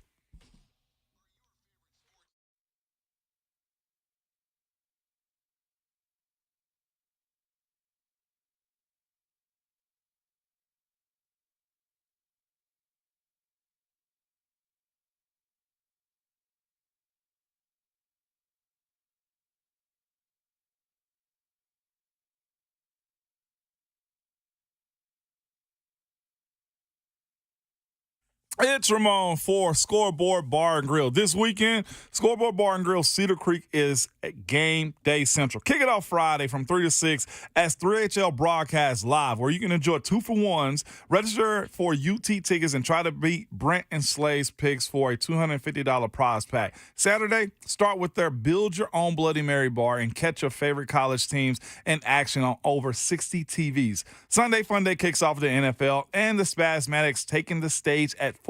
So indulge in the flavors of the season at Scoreboard Bar and Grill, where they're introducing new seasonal drinks crafted to perfection. So whether you crave a spiced delight or a sweet winter kiss, their new drinks are sure to elevate your spirits. Pair them with their fantastic hot chicken and delicious smoked meats. And on stage, we'll be rocking 7 days a week with live music. So check out the socials for information. Scoreboard Bar and Grill. November is packed with exciting events, and you won't want to miss a beat. And you can follow them on social media to stay in the loop. Scoreboard and the Nashville Palace.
Join 104.5 The Zone's 3HL as we broadcast live from Scoreboard Bar and Grill at Cedar Creek this Friday. Stop by as we officially kick off the football weekend at Scoreboard Bar and Grill. While you were there, sign up to win Tennessee tickets. Try to beat Brent and Slay's picks of the week for your chance to win $250 in tickets and prizes from Scoreboard Bar and Grill. 615-737-1045 our number as we continue on a Scout Meeting Wednesday edition of RKW. Would love it if you just took our Thursday 3 picks and then took those to Brent and Slay and said, we're going to beat your picks with the morning show's picks. Mm-hmm. Oh, we going head-to-head with shows now. All right, I would. I mean, let's go ahead and run it up. Ramone goes 4-2 over 2 weeks, and There all of we a sudden go. thinks he's Look at him. a Flexing. handicapper. Crazy. Flexing. Getting some Hey, prayers from above there. hey, don't bring me down to lift you up, man. Is that Todd Furman or Ramone Foster? Who's to say? Right? Blood in the water picks. I've been good out here, man. So there was one number from San Fran and Jacksonville that was interesting to me when reading about this one, a blowout win for the 49ers. All 3 of Brock Purdy's passing touchdowns on Sunday were over 10 air yards and had an average time to throw of over 2.5 seconds. That was despite being pressured on a career-high 53.6% of his pass attempts. And I think for the Titans, that was the MO against Atlanta. Pressure got home over 50% of Will Levis's dropbacks in that game, yet he was able to throw the ball over Jacksonville's head, or Atlanta's head on that day. You hope it's Jacksonville on Sunday, of course. Right. And have success. That is exactly what the best version of the Titans offense looks like right now. Under pressure, Will Levis making plays down the field. Mm-hmm. So perhaps you have an opportunity to take advantage of that again, and we'll get our first injury report today and see if the wide receiver room is completely healthy going into Jacksonville. But Sure. it feels like that could be an opportunity for the Titans to try to recreate what San Francisco did last week. Yeah. I mean, you're talking about their defense, right? The one kind of weakness that you look out that stands out is passing yards. They're giving up 266.8. That's 30th in the entire league. So you're right. You take advantage of where you can take advantage of things. Yeah, it's not like they're just world beaters. The thing is, you have to be able to push back at that rush. That's been their biggest thing, and their offense can score at will sometimes too. So you have to also battle that, the extension that they have of plays throughout the course of the game. But San Francisco had this for them, though, the ability to hold back that defense, and to Brock Purdy's mentality to go down the field. Kittle was scotch-free last weekend. If you give him time, you can really put on the show for him. That's the issue. Sure. Some breaking NFL news this morning, courtesy of Adam Here we Schefter of go. ESPN.com. Browns quarterback Deshaun Watson has a broken bone in his throwing shoulder and will undergo season-ending surgery. You've got to be kidding me. Some teams. I don't know. A broken bone, that's a little different. But This has he isn't been like playing it's- with it then the whole time? Because this is what the issue's been, is his shoulder. I have given you all the info I have. He got injured right before the half in the Browns game, and then ended up coming back in the second half. So I imagine they gave him a little something for his shoulder to finish the game, and then afterwards, when they evaluated it, they found out that he had a broken bone. Hey, that stuff they give you at halftime is it's the truth, okay? Just want to throw Right? that out there. Man, that's crazy. Who they play this weekend? I don't even know. I don't even know. It's a great question. I'll get IT on that. Oh, they play Pittsburgh. Oh, that's right. There we go. What a setup. What a setup. Oh, what a dog, What man. a setup. Hey, you're Wicked welcome. witch over here. Goodness sakes. What a setup. My bad. Wow. Hey, health and injury Wow. is all a part of Did you winning. plan that? I did plan that. Of course. The did second you play. said it, I knew where you were going. I just wasn't going to give you the satisfaction. All right, look, but if y'all do win, I need you to tweet, walk in your trap and take over your trap. know I Because can't wait if to. you hit me with that one more time, if I get hit with that one more time, I'm going to lose it. Oh, goodness. Oh, My goodness. bad, man. I had to because it's the Browns, man. Even when they're trying to get right, they still wrong. I was going to say, you probably would rather face Deshaun Watson than P.J. Walker. You say I'd much rather? Nah, give me P.J. P.J. Walker's been Walker. good. That's what I'm saying. P.J. Walker's been good this year, though. Nah, I'd much rather. Trust me on Nelson. You much rather have P.J. Walker on Nelson. He's going to be the walking dead. Yeah, That's pretty right. much. Dad joke 101. Don't help him trash talk for the Steelers. My bad. Dang it. All right, I said I wouldn't. Way too involve much my- Steelers love in the last Right, 30 you're seconds. right. Way too much. I love Mike Tomlin. Little yellow handkerchiefs. Put them away. While we're talking about the Steelers, though, the last thing on the Steelers, did I see they made Warren the starting running back? No. They introduced him in starting lineups, and they did what the Titans do, and they introduced like 15 guys, basically. And then Mike Tomlin essentially said yesterday, like, he earned the recognition. Like, but does he deserve more snaps? He's getting Because, more. Right. yeah. Yeah. He definitely looks like the most explosive guy in that backfield. As soon as somebody said that Najee Harris carries the football like he's wearing construction boots, I can never unsee it. Yeah. He He's said. wearing No. Carhartts. That's awful. The Timberlands just high stepping. Yeah. Exactly. So the Sticky. situation was they pulled George Pickens out of the lineup coming out just to put Jalen Warren Okay. in. So it was a little controversy behind it, but nothing crazy though. But I'm sure that went over swimmingly with George Pickens. oh my. Well, he got his catches, so he was good. Isn't he a diva? Yes, he is. Oh, yeah. Yes, he is. Georgia diva. Georgia Diva. 615-737-1045 if you want to jump in. Coming up, Deion Sanders does not care for your Texas A&M questions. Oh, it's that time of year. Coming up next.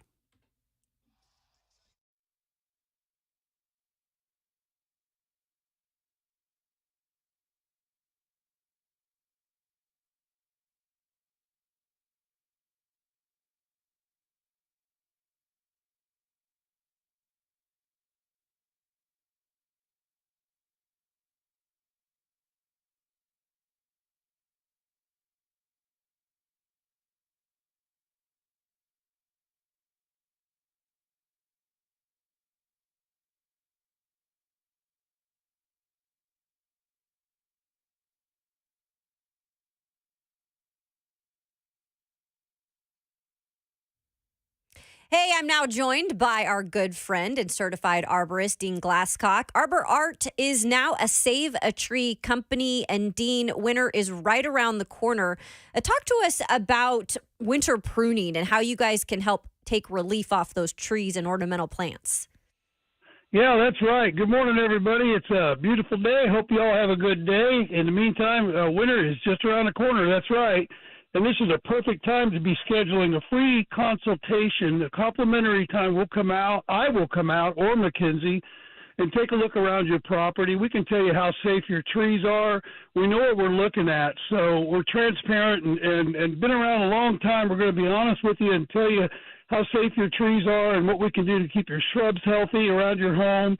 That's a big investment, so we can help you with that as well to ensure that they stay healthy through the winter months and get ready to bust out in the spring. So in the meantime, just pick up the phone, 615-299-9999. And remember, we've been around for almost 30 years, so super proud of that. December is going to be our big birthday, so again, 615-299-9999. Give Liz a call in the office, and let's get together. I'd love to look at your trees. Y'all have a great day. You too, Dean. That is saveatree.com, or just call them at 299-9999.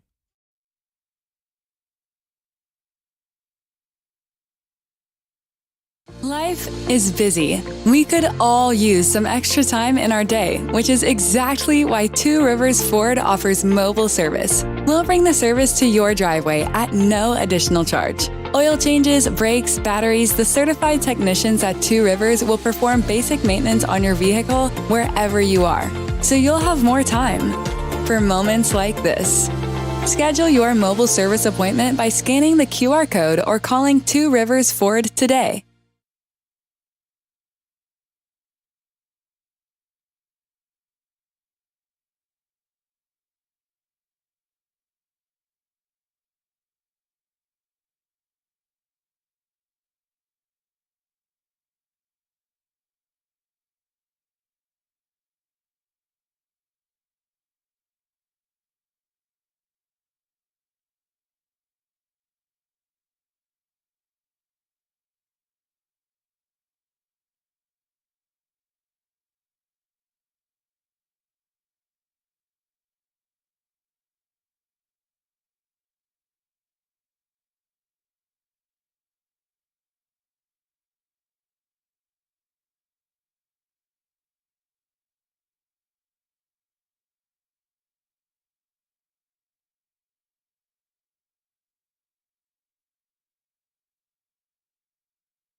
Good morning, 8 o'clock, right on the dot from the 104.5 The Zone Studios.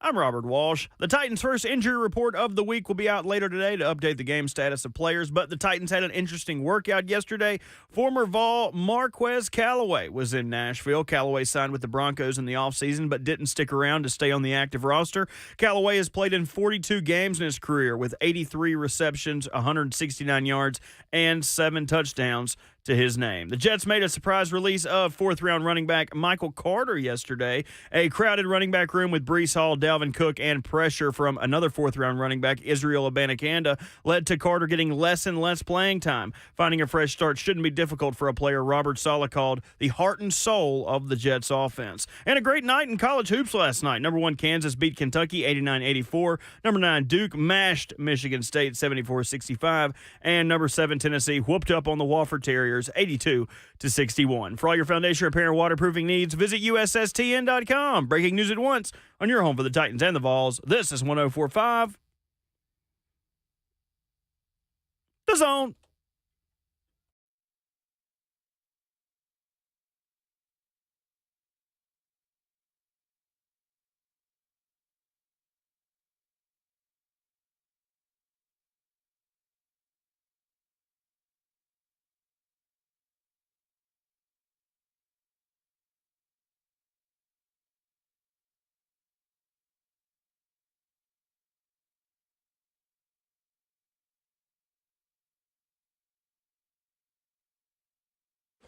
Off and running into the second half of your Wednesday morning. Welcome into RKW, brewed by Athan Roast. And at halftime of Wednesday, we are halfway through the week.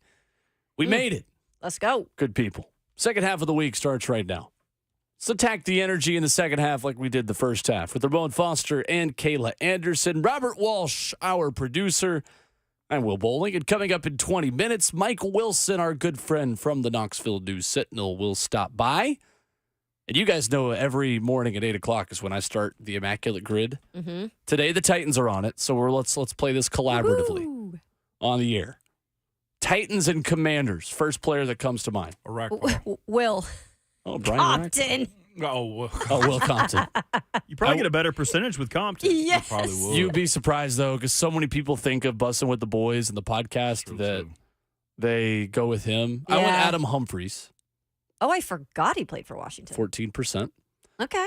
Really easy one. 49ers and Titans. Aziz. I put Brunskill. Offensive that'd be lineman better. always Dude, move the needle Delaney, too. less. Yeah. Delaney. Delaney. Yup. Good pick. He was originally drafted by the Niners. That's right. Mm-hmm. Trying to think of I any like this one. old school Titans and Niners connections. Old school Titans, Niners. I can't think of any off the top of my head. Any older ones. Yeah. No, neither can I. Let the F&M Bank chat decide that Yeah. one on Facebook Live, Let 'em have YouTube, fun Twitter, with or us. Twitch. Which And then ones? Titans Bears. Got a lot of Mark options there. Mariani. Nate Davis. I went Kari Blasingame. That's a good one, too. So far, 100% of the people, maybe I'm the only person that's done this so far. There's no, okay, now it's updated. 6% for Titans or for Humphreys. 20% of people have put Brunskill, and 25%, surprisingly, have put Kari Blasingame for the Bears. Oh, wow. Wow, that is interesting. You wouldn't have guessed that one. They're probably guessing that nobody's going to use him, so more people used it. Will Compton was also a 14%. Didn't you say whoever Really? you picked was 14? Wonder what Arakpo was. Like Probably higher. Ramon said. Yeah. Rhett Bryan Oh, has he's entered the got studio. something. I knew this was coming. Yes, Deshaun Watson out for the season. We did get that in the last Yeah. We got you. Oh, That is the baby. breaking news if you missed it. Yeah, Deshaun baby. Watson, broken bone in his shoulder, done for the year. That's cold. Sorry, not sorry. That's Crazy. cold right there. A text from A to Z Sports, Austin Stanley for Titans and Niners. How about this? How about Titans legend Randy Moss? Oh. Moss actually played for him? Like on the field played for the in the, Titans? in the Super Bowl year, Yeah. he played Yeah. for the 49ers. Okay. There you go. All right. Thank you, Sure did. Austin. There's some good. I like this one. Let's keep this one always Titans. Oh, Alex solid. Ray in the F&M Bank chat says Albert Hainsworth for Yep. Washington. That would be probably the most picked if I had to guess. I don't know. You got a lot of options for Commanders, actually, now that I think about it. Can you take coaches? No. Oh, was gonna say Chris These Harris. percentages are Harris, messing yeah. me up because I just did for Titans Bears. I was like, I wonder if Kendall Vildor, who was on this roster for a cup of coffee, 11% of people said Kendall Vildor. No shot. These numbers are irrelevant. Refresh the page Can and you it'll put update. Mark That's the thing. Mariani in there and see what it says? Well, you I'm can't do a curious. second one after you've already done it. Now. Okay, he is 5, and now Will Compton is 3%. I Okay, was so gonna say. more See, that's people. better. So more people do it. More the people do it, percentage and then it goes updates. down. Okay, So I'm better Okay. now because now Adam Humphries is 3%, Brunskill is 6%, and Blasingame is There we go. 5%. So I feel better about my ball knowledge It's now. better. Okay. You might know the ball. Difficult one is born outside the U.S., 50 states, and D.C. for Commanders, Niners, and Bears. I tried to put Talanoa Hufanga for the Niners. Was actually born in the U.S., 50 states. Oh, Really? wow. So that was not an option. That's a tough one. There is now an opportunity to put Ramone Foster on the grid because Yeah. there's a category for played for one team. So now I have gotten that's so a good many one. texts from people of like, man, I thought of you guys and tried Ramone today, Mm-hmm. thinking that he X, Y, or Z, and it didn't happen. I think Now my you brother know. actually, earmuffs Ramone. My brother actually texted me once and said, I tried to put Ramone in for Pro Bowl. I thought he made a Pro Bowl at some point. And I was one away. Yeah. So That's such a sensitive I know. topic. You for should me. have, Ramon. You should have. no, they made I a know. That's why I mistake. told you I was earmuffs. first You were supposed to be alternate. listening. First alternate, First and alternate. a guy I know didn't turn it Man, down. and Mac Jones made the Pro Bowl as a rookie. Ugh, How? God, that's disgusting. I know. Mac Jones How? made the Pro Bowl as a rookie when Mike Blows my Vrabel was the mind. coaching staff of the AFC. Yeah, he did make it. That's By crazy. default. All good. Hey, I got my 11 years. I sleep well at Didn't night. Ryan Tannehill make 2 here? I think. Yeah, he made Yeah. it last year, 2 years ago. Sure did. He was playing well, though.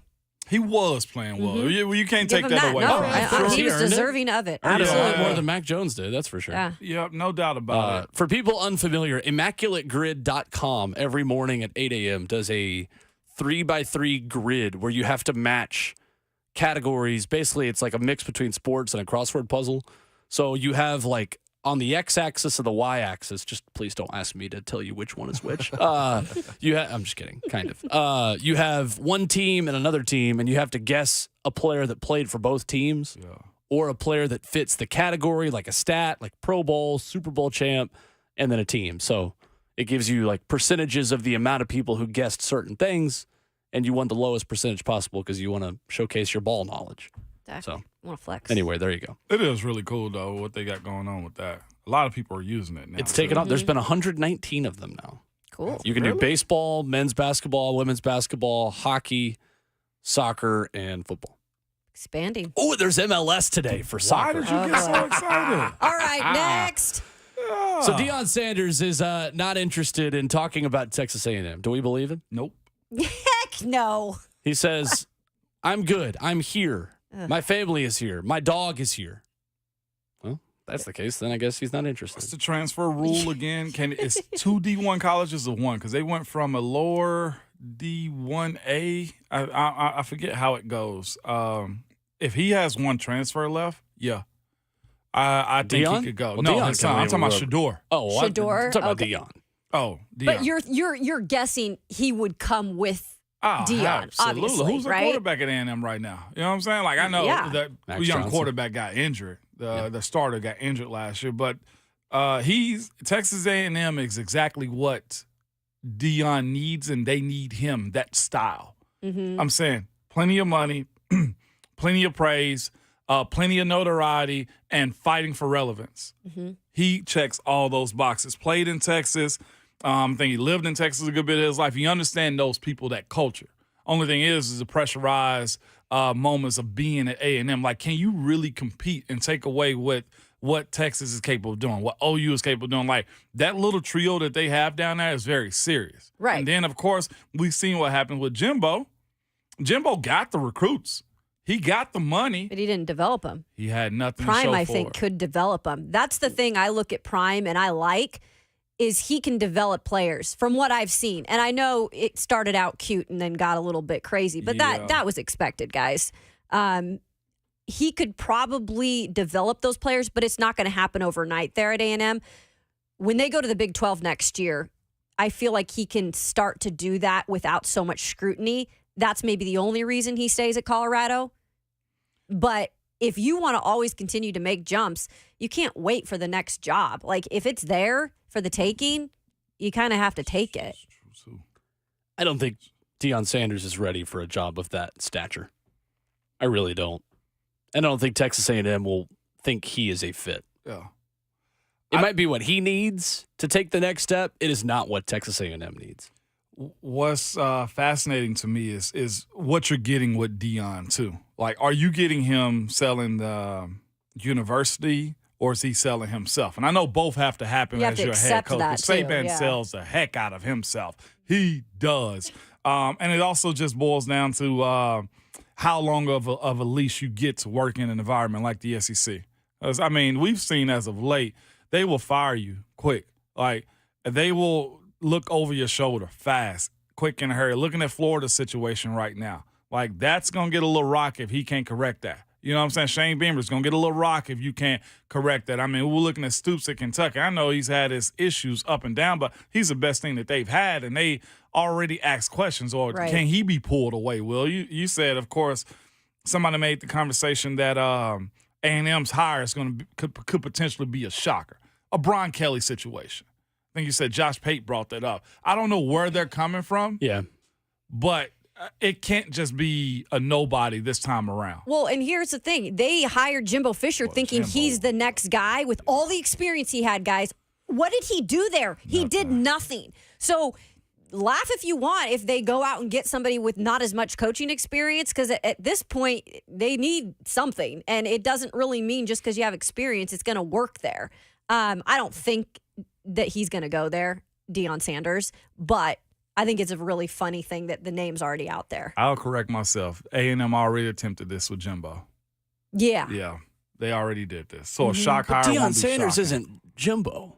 I know he's No, not. I'm not. No, That's no, what I'm not saying. It's two very different. Yeah. Yeah. Like proven, but didn't prove themselves there, and then not proven.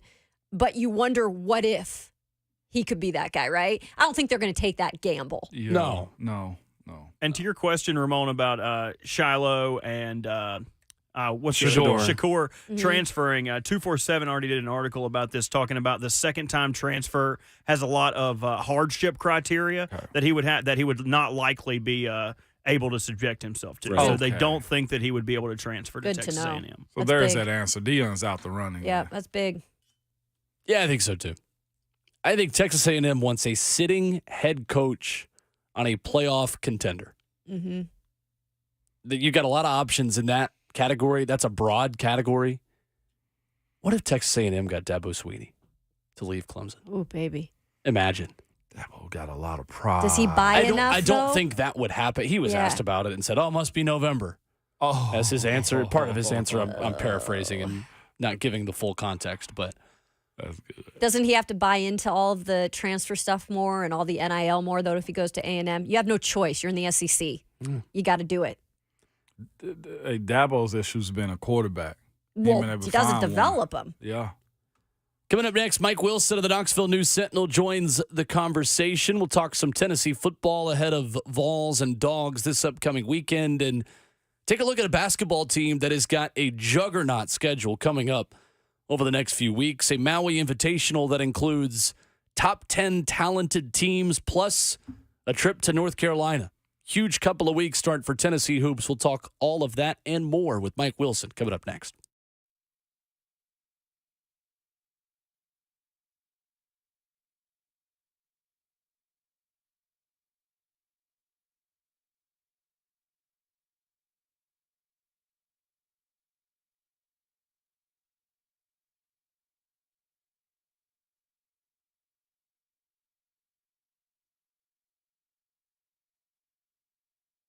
Genesis Diamonds' biggest and last sale of the year is here this weekend, Friday, Saturday, and Sunday. You've been hearing about this, okay? It's an extraordinary event with savings up to 35% store-wide. They'll have rings, earrings, pendants, bands, bracelets. Nothing is held back for this once-a-year, 3-day store-wide event. Acclaimed designers are here for the expanded collections and special pricing. It's a massive jewelry trunk show with a lot of new items never seen before. California and New York designers are here showing off the good stuff. Get across-the-board savings from wedding bands to engagement rings to fashion jewelry and bracelets. Shop early for that Christmas gift and don't miss these prices. Plus, get 0% interest financing. And yes, luxury pre-owned Rolex watches are included. Genesis has a fantastic collection of really hard-to-find Rolex watches in pristine condition. Lab-grown diamonds are also included in this. And listen, when Genesis Diamonds has a sale, you know it's a real deal. Extreme values at this once-a-year event, the biggest and last store-wide sale of the year. It's Friday, Saturday, and yes, even open on Sunday for this incredible event. Genesis Diamonds, located in Green Hills and Cool Springs.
RKW is brewed by Athan Roast right here on 104.5 The Zone. Full crew in studio this morning. Ramone Foster, Kayla Anderson, I'm Will Bowling, and joining us from beautiful Knoxville, Tennessee, with an extra cup of coffee this morning after a night covering basketball in Thompson Bowling Arena at the Food City Center.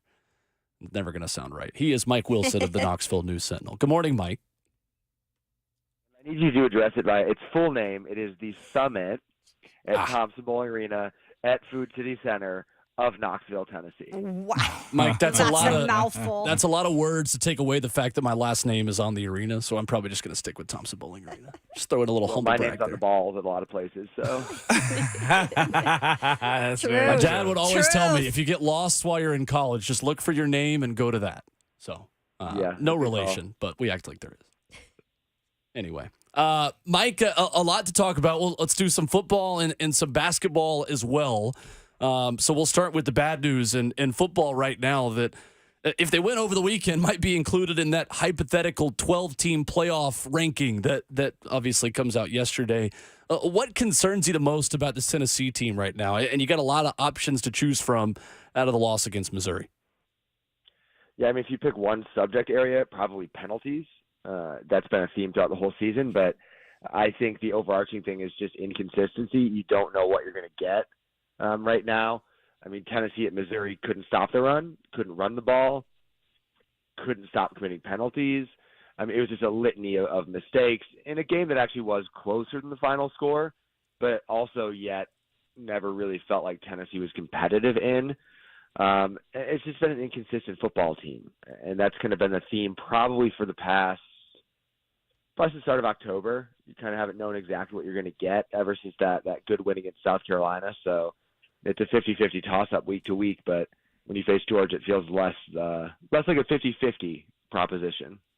And Mike, how much of this is a Josh Heupel problem? I mean, the silent protests about some of the officiating in Tuscaloosa and after the game against Kentucky, you've got kicking late field goals that are completely meaningless, in Columbia as well. Does it feel like some of this kind of starts with his mentality, his attitude through a lot of this season? It just feels like we've had a different kind of Josh Heupel for some of this season.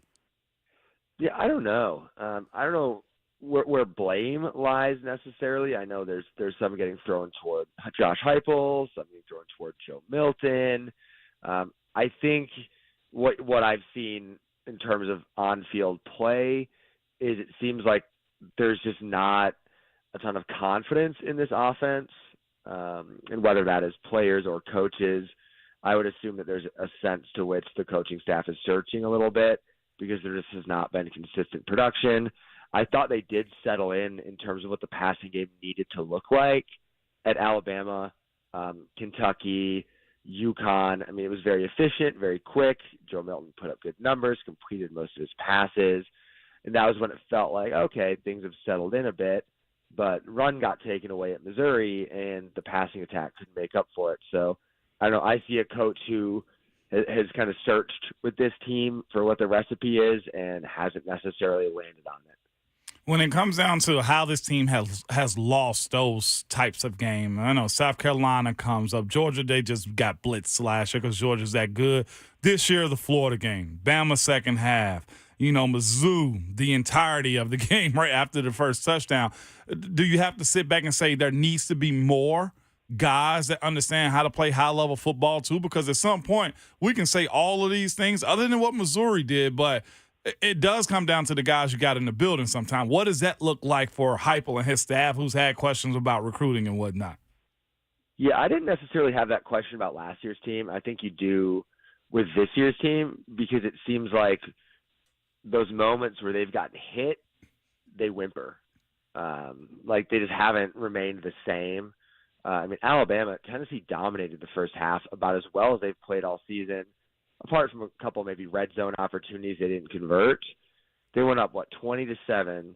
Alabama comes out in the second half and wallops them on the first drive, 2-play touchdown drive, and Tennessee never looked competitive again. I thought Florida did the same thing with a pretty assertive early drive, and Tennessee got dominated in the first half, and Missouri just dominated pretty much the whole game. So it is a team that seems to not respond the same way that they need to. Whereas you look back, I think, to last year's team, Alabama game is probably the best example. I mean, Bryce Young played out of his mind. And every time Alabama did something good, Tennessee came right back with something good. I think that Florida game last year as well had a similar story where Tennessee dominated, Florida hit back late. And I think, everyone's probably thinking, oh, here goes another Tennessee-Florida game. Seen this script before. But Tennessee found a way to win that one. So it has been a characteristic of this team, though. I think you're right. There does need to be more. I don't know what more is. Is it more on-field toughness? Is it more synergy between the coaching staff and players in those moments? Is it better coaching outside of games? I don't know what it is, but it's clear that something toughness-wise is lacking in those moments. Mike Wilson with us of Knox News Sentinel. And Mike, I have to ask this question. Are you prepared, sir?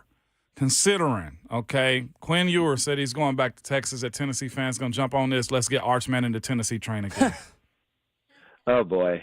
Or the fact that Jalen Milroe's playing good and Ty Simpson may be looking to. I don't know if he is, but Ramone. I'm trying to give Mike content here, Will. That's what we do, man. Hey, it is now controversy season, Mike. Are you prepared? I mean, all I know is that Nico's on the roster, man. Why would you need another quarterback? I know. But how do you judge those types of things happening as the Vols are in a position where young guys got to start playing and the portal will open up soon, too? Yeah, I mean, I think when you do talk the quarterback position, Tennessee needs to add a quarterback out of the portal in the offseason. Needs to be an older guy, though, I think, because they're entering next season at this point with Nico as the likely starter, and I'm assuming he's still headed for a red shirt. He's got 3 games played, so he can play in one more. I'm guessing that's Vandy. And then they have a freshman coming in next year. So you've got a redshirt freshman with very limited playing time and a freshman. So I think they do need to address the quarterback position in the portal. Not sure exactly who that would be, because you're obviously trying to convince a guy to come in and probably not be the starter. So that's a delicate balance there. But I do think we need to add there. And as far as playing young guys goes, Tennessee's got young guys, especially think at linebacker that you've got to roll in there. Probably more Vanderbilt bowl game. Because whatever bowl game you're going to right now isn't a hang your hat in it the same way the Orange Bowl was. So Tennessee can use that certainly as an opportunity to look ahead and play some younger guys. Mike Wilson, again, of the Knoxville News Sentinel, joining us on RK Dub. So, Mike, along those lines, with these 3 remaining games, what do you feel like Josh Heupel wants to get out of this team? Even if they take a loss to Georgia, they win out, right? The last two games in terms of Vandy and then a bowl game. What does he want to see from his team that you can kind of take that momentum into the offseason? I think you probably go back to kind of what Ramone asked about, probably just that sense of toughness. If you want to see more, I think Josh Heupel after the Missouri game kind of suggested he didn't like his team's lack of fight at the end. Monday he went back and said, on film it looked like more guys kept fighting than I initially thought. But you don't want to be a coach questioning that characteristic of your football team. You don't want to feel like guys aren't giving their all and they're giving up. Because, again, that game was still a 2-score-ish game until kind of that final 5 minutes or so.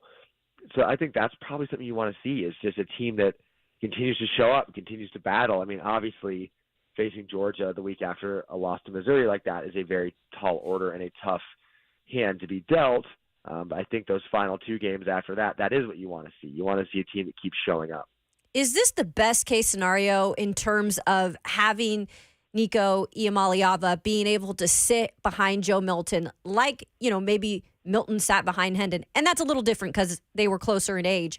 But to learn a little bit, sit on the bench, have a little bit of playing this time this season for him to be ready to take the reins next year. Yeah, I mean, I think learning is such a key attribute for a freshman quarterback. Obviously, I understand the desire for anyone to see a 5-star freshman quarterback come in and play. I mean, the backup quarterback is so often the favorite person on campus, but you throw in the 5-star accolades, all that stuff, it obviously adds a level to all of that. Playing quarterback in the SEC is really freaking hard, especially if you're coming in as a freshman like that. So I do think it's an ideal situation for someone to learn.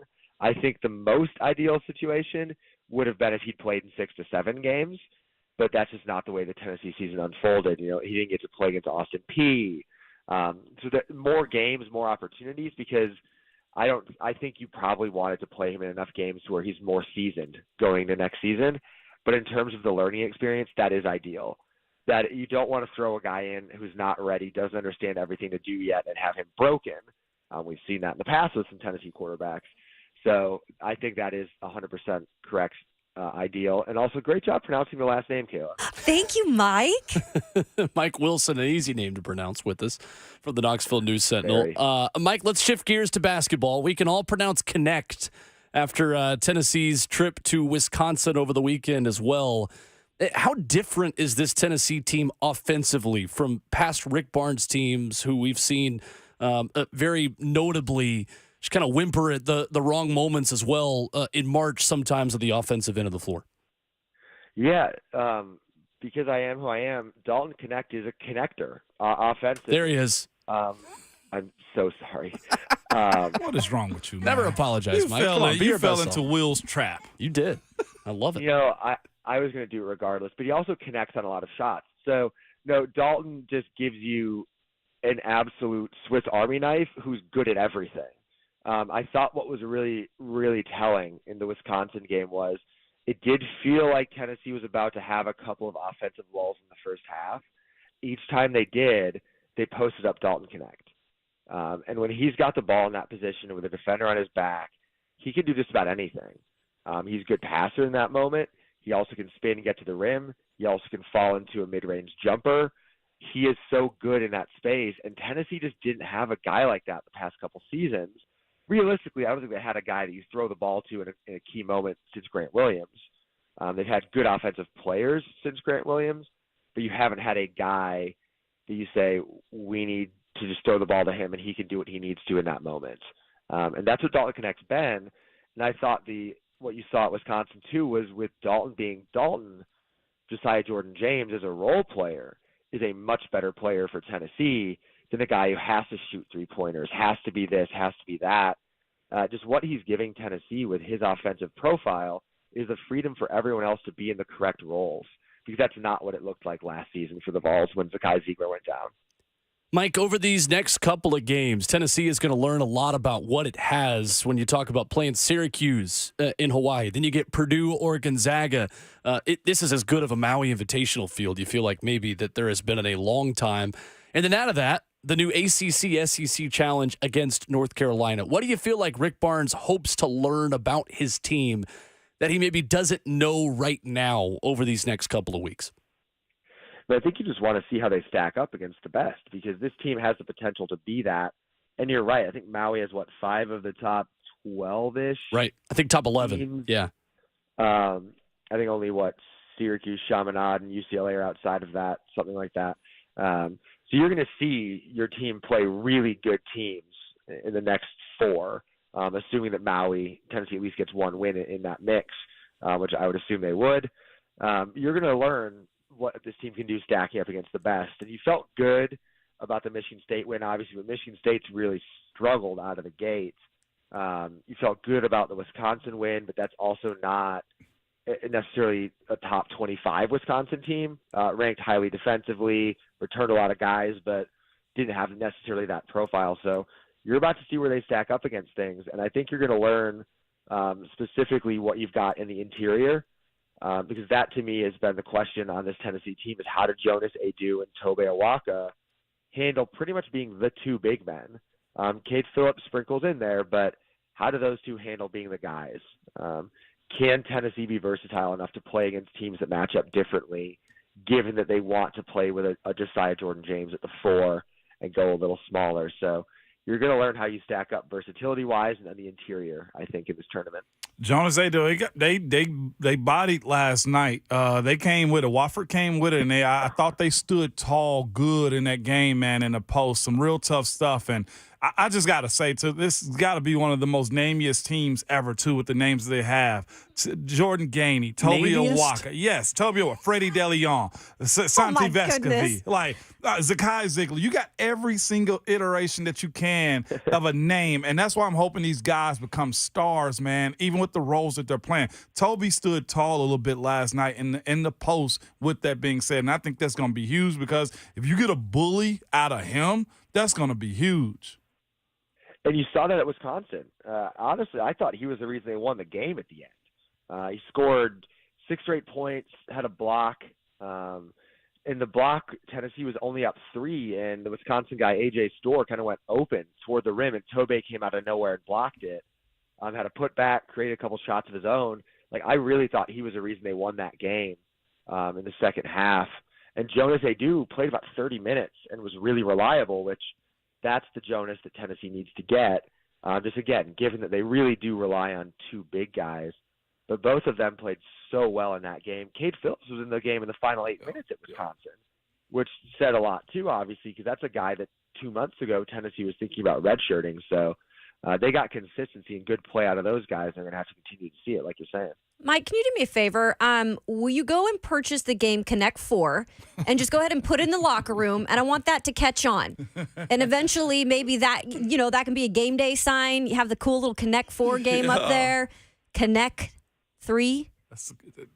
I do like the tomfoolery that you've got going right now. That's good. I thought you'd appreciate it. Mike Wilson always bringing the tomfoolery with us. Talking Vols here at the show at by Mike Wilson on Twitter or X, whatever you call it now, where you can follow him. Mike, thank you as always. Thanks, Mike. Yeah, thank you guys. It was my pleasure. Thank you. I miss Mike. We haven't had him on in a while. Every time I saw Mike at a concert a few weeks ago, and not even before he even said hello to me, it's like, so when are you having me on again? Exactly. Oh, yeah. It's an important question. I love that guy. Just never tell him I said that, but I love that guy. Just kidding. Goodness sakes. Mike gets after it. 615-737-1045, our number. Speaking of Tennessee, the Vols had a former Vol be worked out by the Titans yesterday on offense as well. More on that coming up next.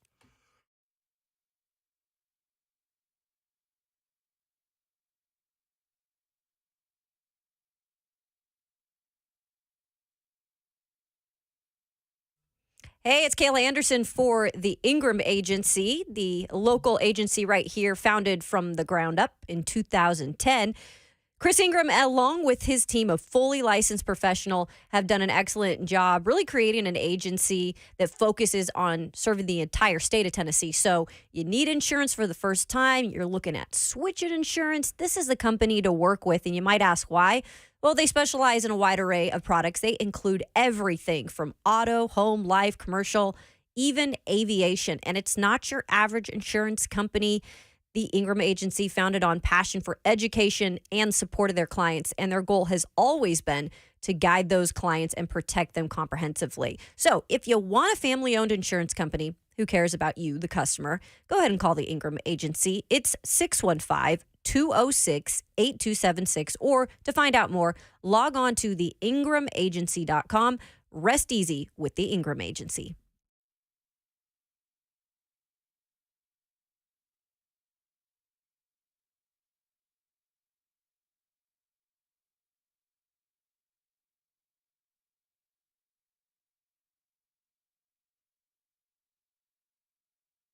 When it comes to large home repairs, a lot of the time we homeowners pretend we don't see the warning signs. We're afraid of what we're going to hear. This is especially true with waterproofing and foundation repair.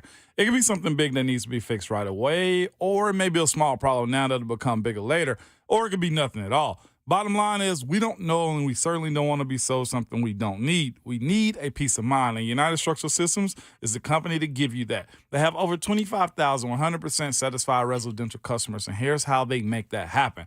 When USS comes out to your house, you're going to get a problem solver who provides a peace of mind to their customers. You're not going to get someone who's worried about meeting a sales quota or upselling the next big thing, but someone that'll educate you and help you understand what's happening with your home. At USS, their only measure of success is how satisfied the homeowner is and not a closing ratio. That's because homeowners trust USS, keeping homes dry and stable for over 25 years, serving Middle Tennessee, Southern Kentucky, Western Kentucky, and Northern Alabama. You can reach them online at USSTN.com or call them 615-488-7855.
RKW is brewed by Athan Roast right here on 104.5 The Zone. In 15 minutes, we will be joined in studio by the executive producer of Titans Radio, Brent Bryan, making us smarter about the Titans, about music, and about life.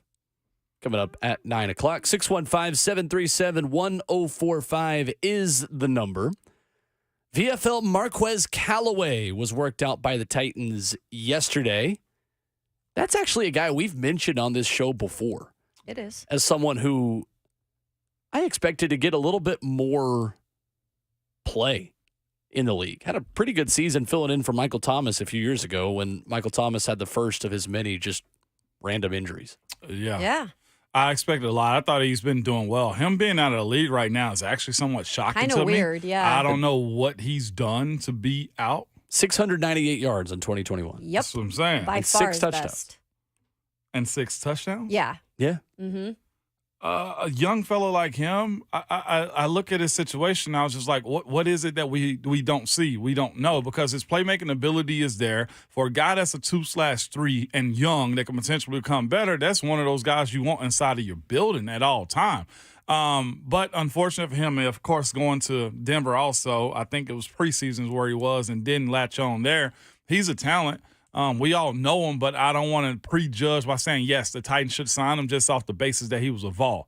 It's clear if you're on the streak this late in the season, there's something out there, and I don't know what that is that he's lacking. Yeah, he is a guy that was with Denver earlier this season, reunited with Sean Payton, his former head coach in New Orleans, was released by the Broncos in August, and then also has spent time with the Raiders practice squad in October. Interesting. Certainly not just the fact that he went to Tennessee. It's the fact that you got a 700-yard receiver 2 years ago who's just been on the street is certainly surprising to me. He is a Traylon Burks replacement. If you needed a longer-term Traylon Burks replacement. Not a guy that's going to play a lot of slot. He's an outside receiver. He's a bigger guy. He's a red zone target.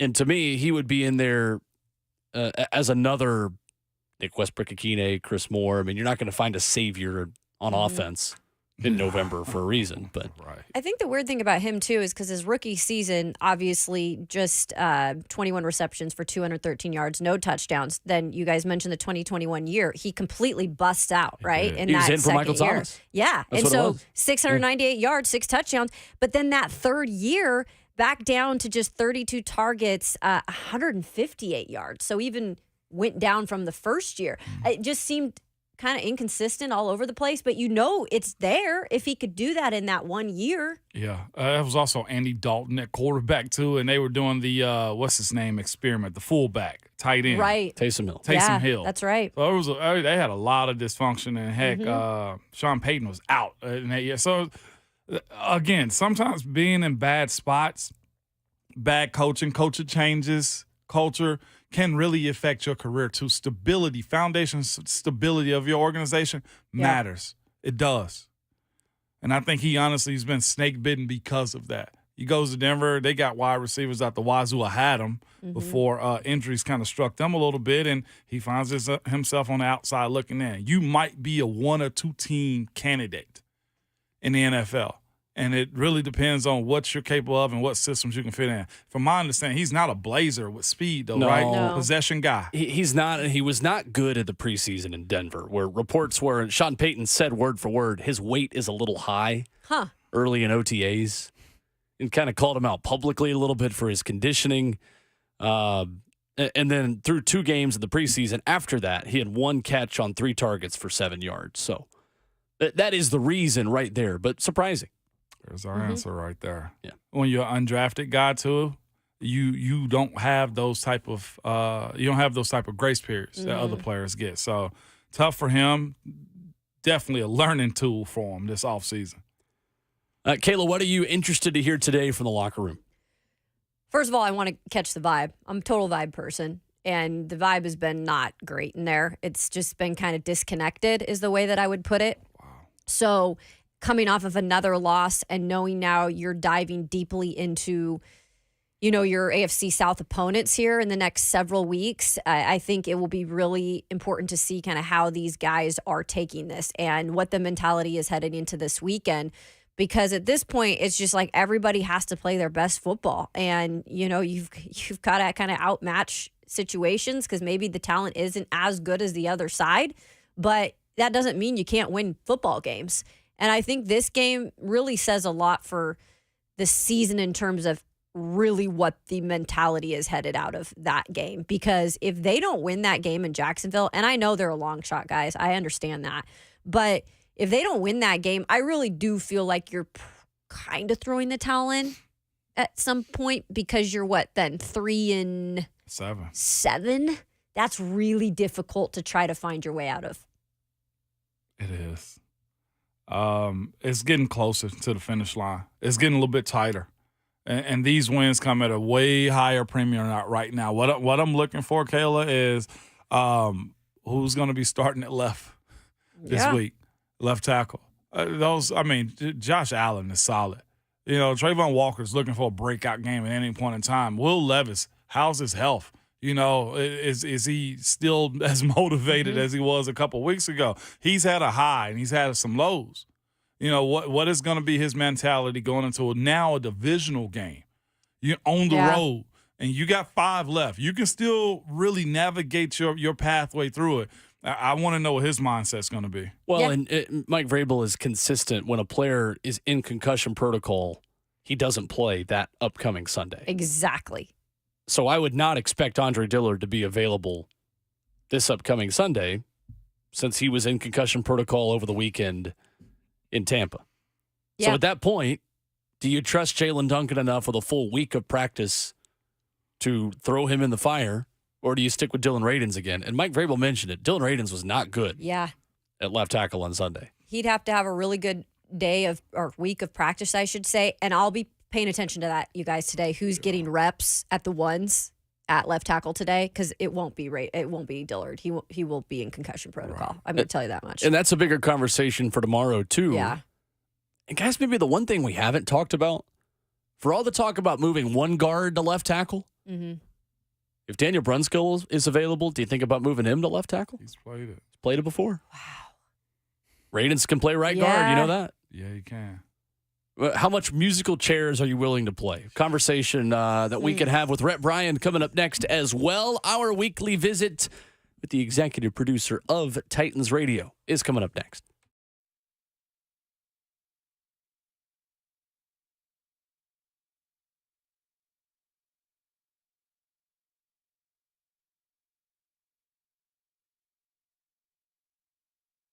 Hey, I've got some great news for everybody, and we're talking about pain relief here, not relief that just happens for a week and then you're back to your old self. We're talking about QC Kinetics. Amazing stuff. Hey, it's Kayla Anderson, and if you've been told that steroids or surgery are your only options, that's not true. Get a second opinion. Learn more about how you can harness your body's own healing agents to attack that joint pain. QC Kinetics does not mask the pain. These are treatments that really go to the root of the problem, using concentrated healing properties placed directly into your joint, and that restores and repairs that damaged tissue. So imagine living your life this winter. No more pains in your knees, your hips, your shoulder, your back. No drugs, no downtime, and best of all, no surgery. So life is all about motion, and QC Kinetics is giving people their lives back. So call QC Kinetics now for a free consultation, 615-249-4024. That's 615-249-4024.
Good morning, 9 o'clock from the 104.5 The Zone Studios. I'm Robert Walsh. Titans' first injury report of the week will be out later today to update the game status of players. But the Titans had an interesting workout yesterday. Former Vol Marquez Callaway was in Nashville. Callaway signed with the Broncos in the offseason but didn't stay on the active roster. Callaway has played in 42 games and has 83 receptions, 1,069 yards, and 7 touchdowns to his name. And the breaking news this morning, Browns quarterback Deshaun Watson suffering a season-ending shoulder injury in the first quarter against the Ravens and is headed to injured reserve, effectively ending his season. It is a displaced fracture in the right glenoid in his shoulder. Don't ask me to read that again. Deshaun Watson not only played through an ankle injury in the half, but also a broken shoulder. Now P.J. Walker is the quarterback in Cleveland. Great night of hoops in college basketball last night. Number 1 Kansas beat Kentucky 89-84. Number 9 Duke mashed Michigan State 74-65. And number 7 Tennessee whooped up on the Wofford Terriers 82-61. For all your foundation repair and waterproofing needs, visit USSTN.com. Breaking news at once on your home for the Titans and the Vols. This is 104.5 The Zone.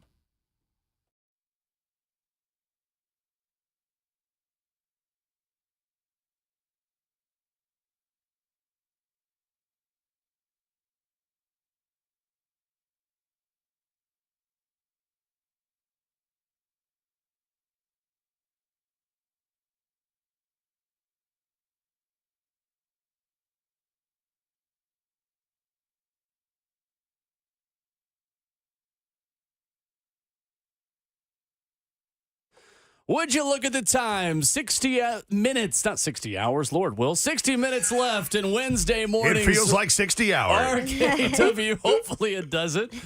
With Rhett Bryant in studio here for one more quarter of the show that gets better in the fourth quarter.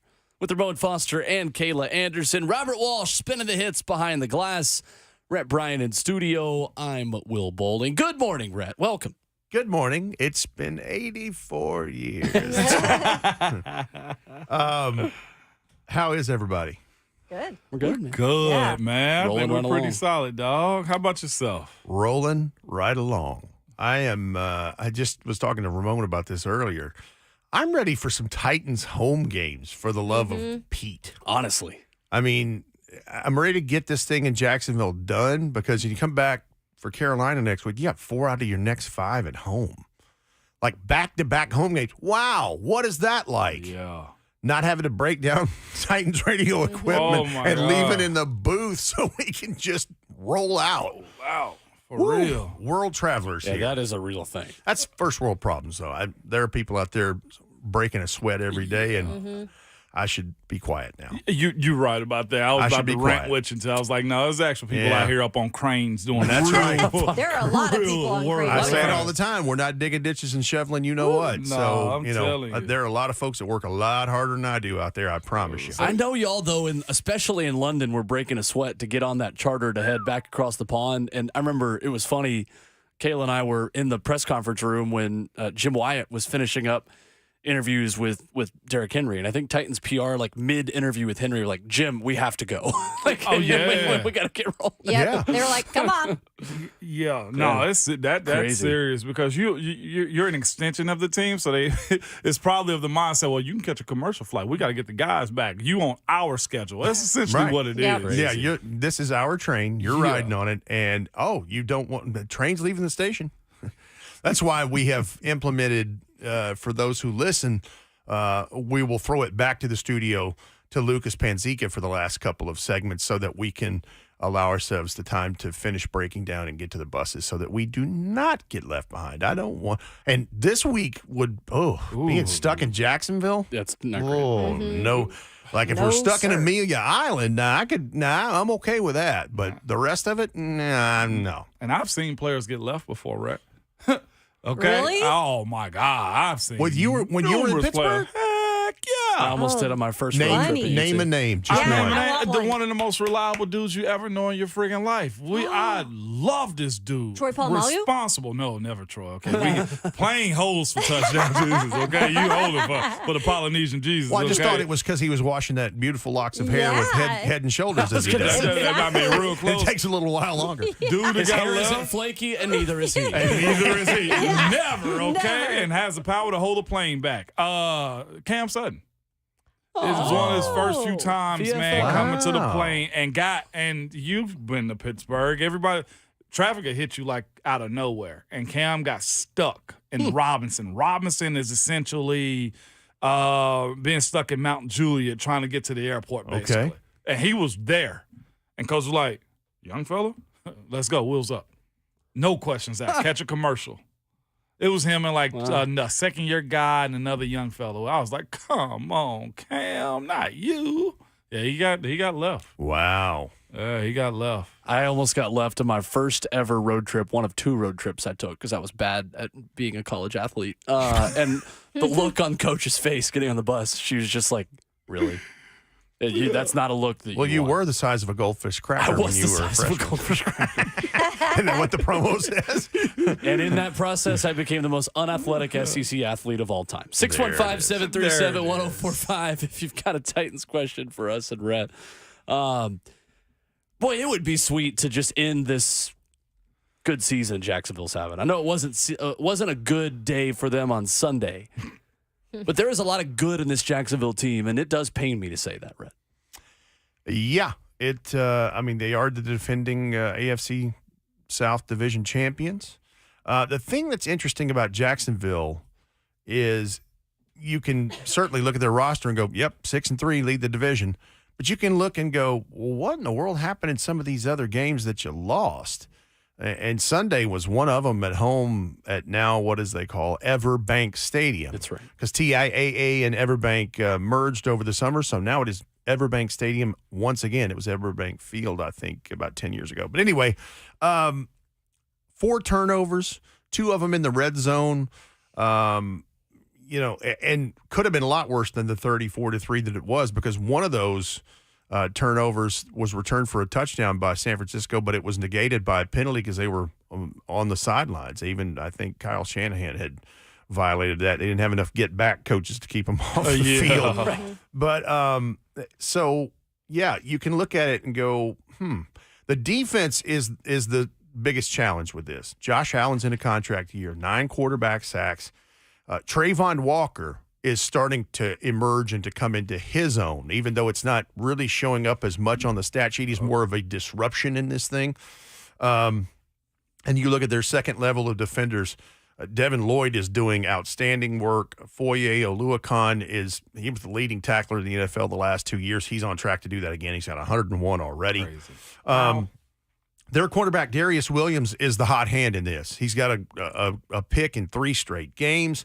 The other corner, and this goes to injury reports. Bert was talking about it at the top of the hour in his update.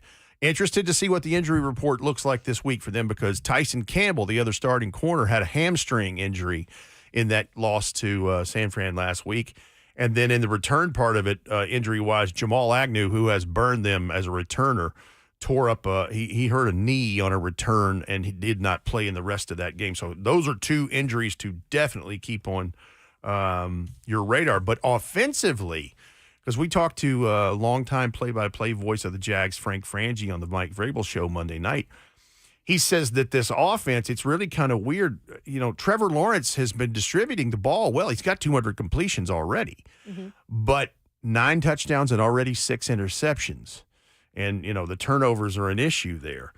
He says the missing ingredient is the guy that the Titans probably will not see on Sunday in Zay Jones, who is, quick as a hiccup, as my granddad would say, and certainly is one of those things that makes it work. He says Calvin Ridley is not quite yet back from missing a whole year of football with a gambling suspension, but you still have Christian Kirk. And by the way, Evan Ingram is the problem. Ingram, Christian Kirk will try to beat them in the screen game, but Evan Ingram, I think, is the only tight end right now in the NFL with 400 yards receiving. And get this, 300 of them are after the catch. He burned them last year, Rhett, remember?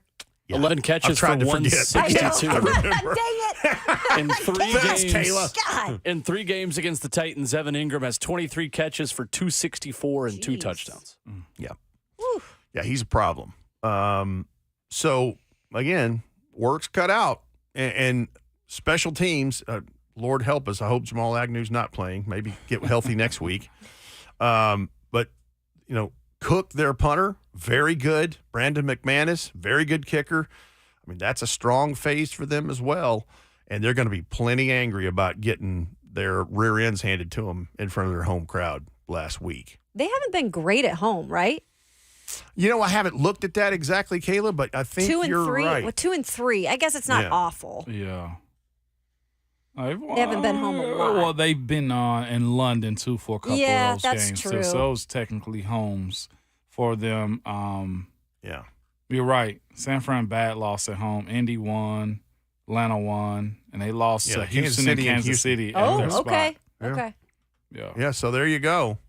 So they're the opposite of the Titans, and Yeah. the Titans have been undefeated at home in the few games they've been there, and they are the opposite of that in this. But the thing about,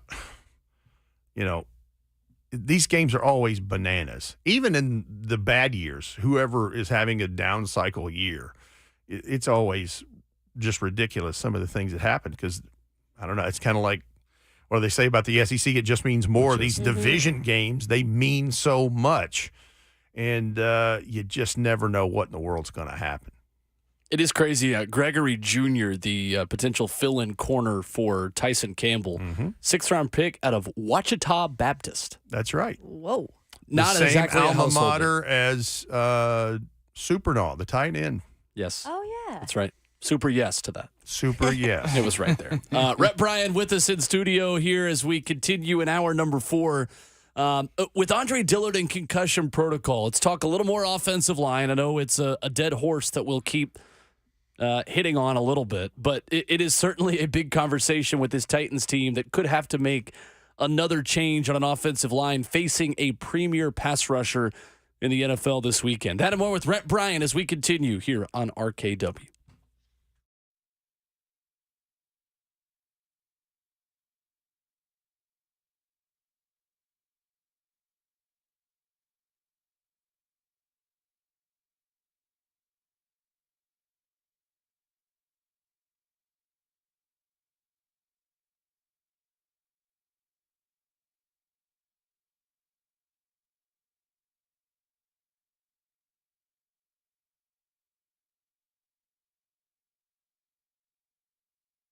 It's Ramone and Kayla for Window Nation, y'all. And the temperatures are dropping rapidly. Energy costs are on the rise. So if you have old, drafty windows, your furnace is working harder than ever to keep your family warm. Window Nation wants to help this month with 0% financing for 5 years, plus 2 windows free with every 2 you buy. Now is the time to protect your family from the elements, lower your energy costs, and upgrade the look and feel of your home. That's right. And do it before the winter months come along. You don't want to be replacing your windows then.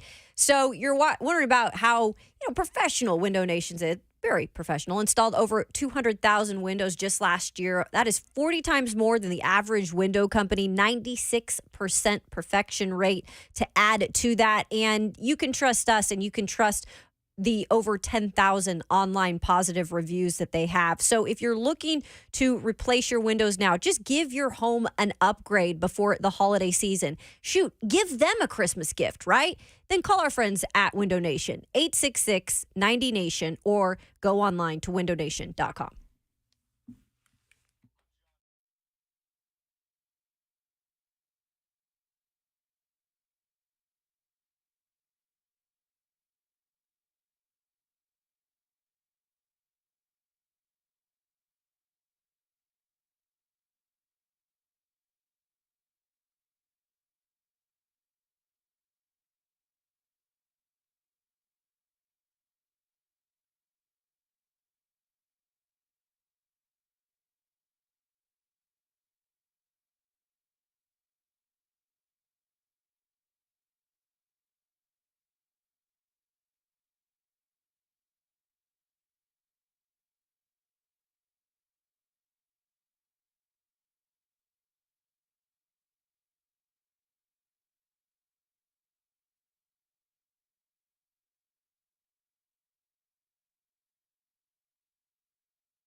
You know the music's always going to be good when Rhett Bryant's in studio on a Wednesday morning. RKW is brewed by Athan Roast.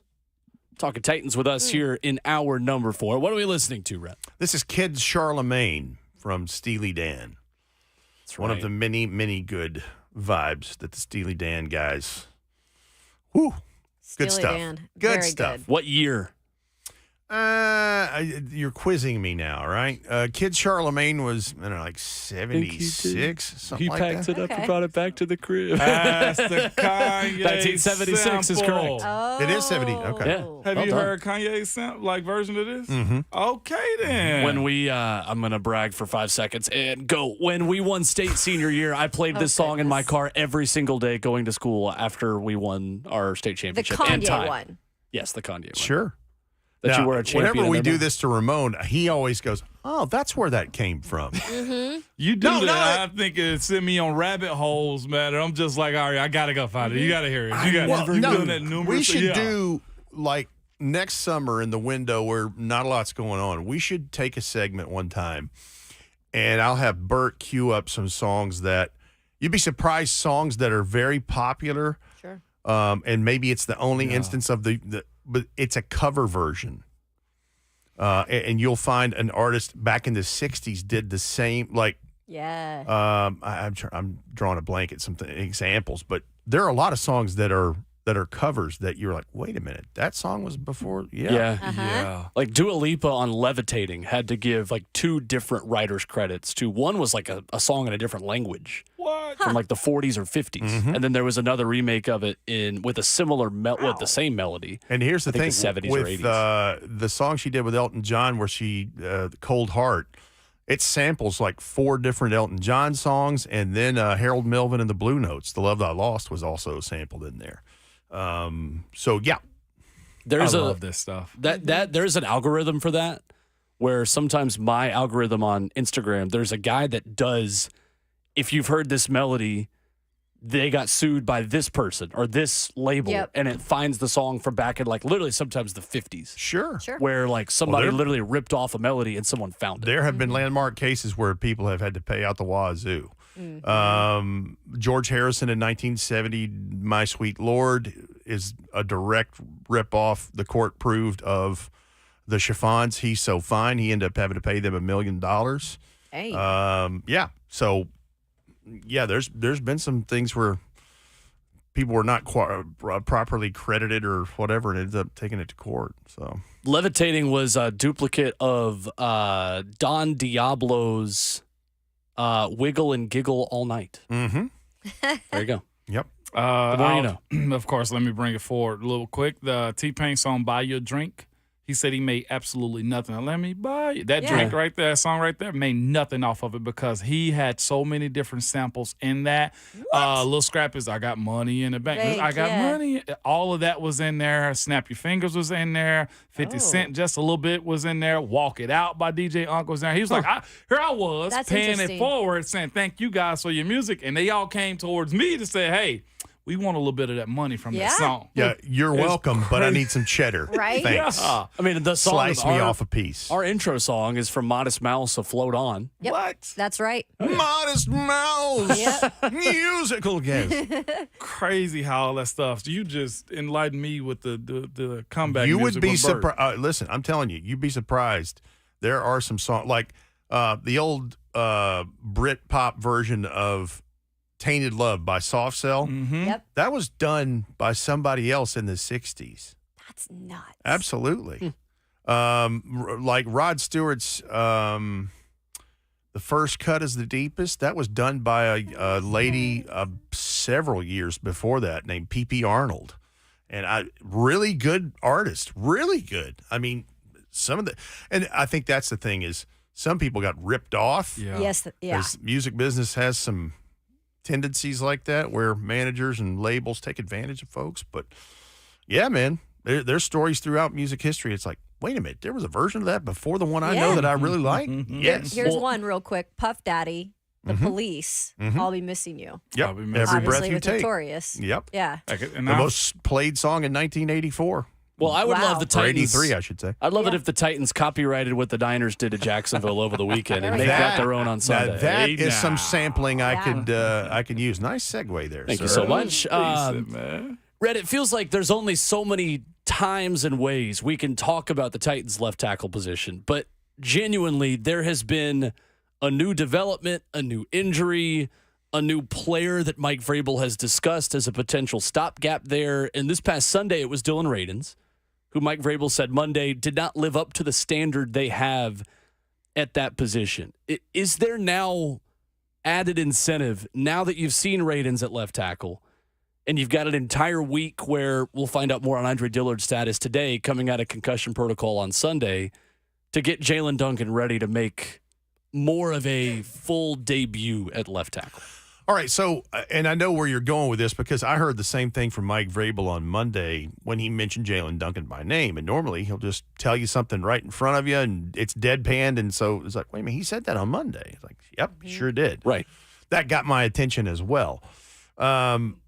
As for the musical chairs part of it, nobody knows better than Dylan Radins. Bless his heart. I think he's played every position except center, and hope he doesn't have to do that. That would be quite a feat to have done that in just a few games, not even a full season.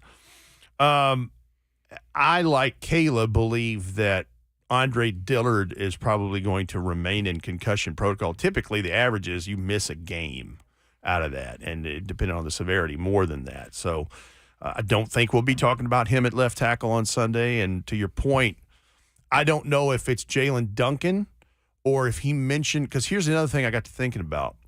What if it's Dylan Radins and then Jalen Duncan is out there as extra help, like in a jumbo package? Because you're going to need whatever you can have, whatever you can get in this, because your guy Chris Hubbard comes back out of concussion protocol himself and plays right tackle. And then – I heard you also, Wills, talk about could you move Daniel Brunskill to left tackle? And I guess it depends on the health of Daniel Brunskill, who be 2 weeks tomorrow that he hurt the ankle in Pittsburgh. And I did a school show with him yesterday, and he seems like he's better. He says he's better, but we got to see what happens. He's got to get out there and, move around and see what's what. I mean, all of those scenarios could be a possibility.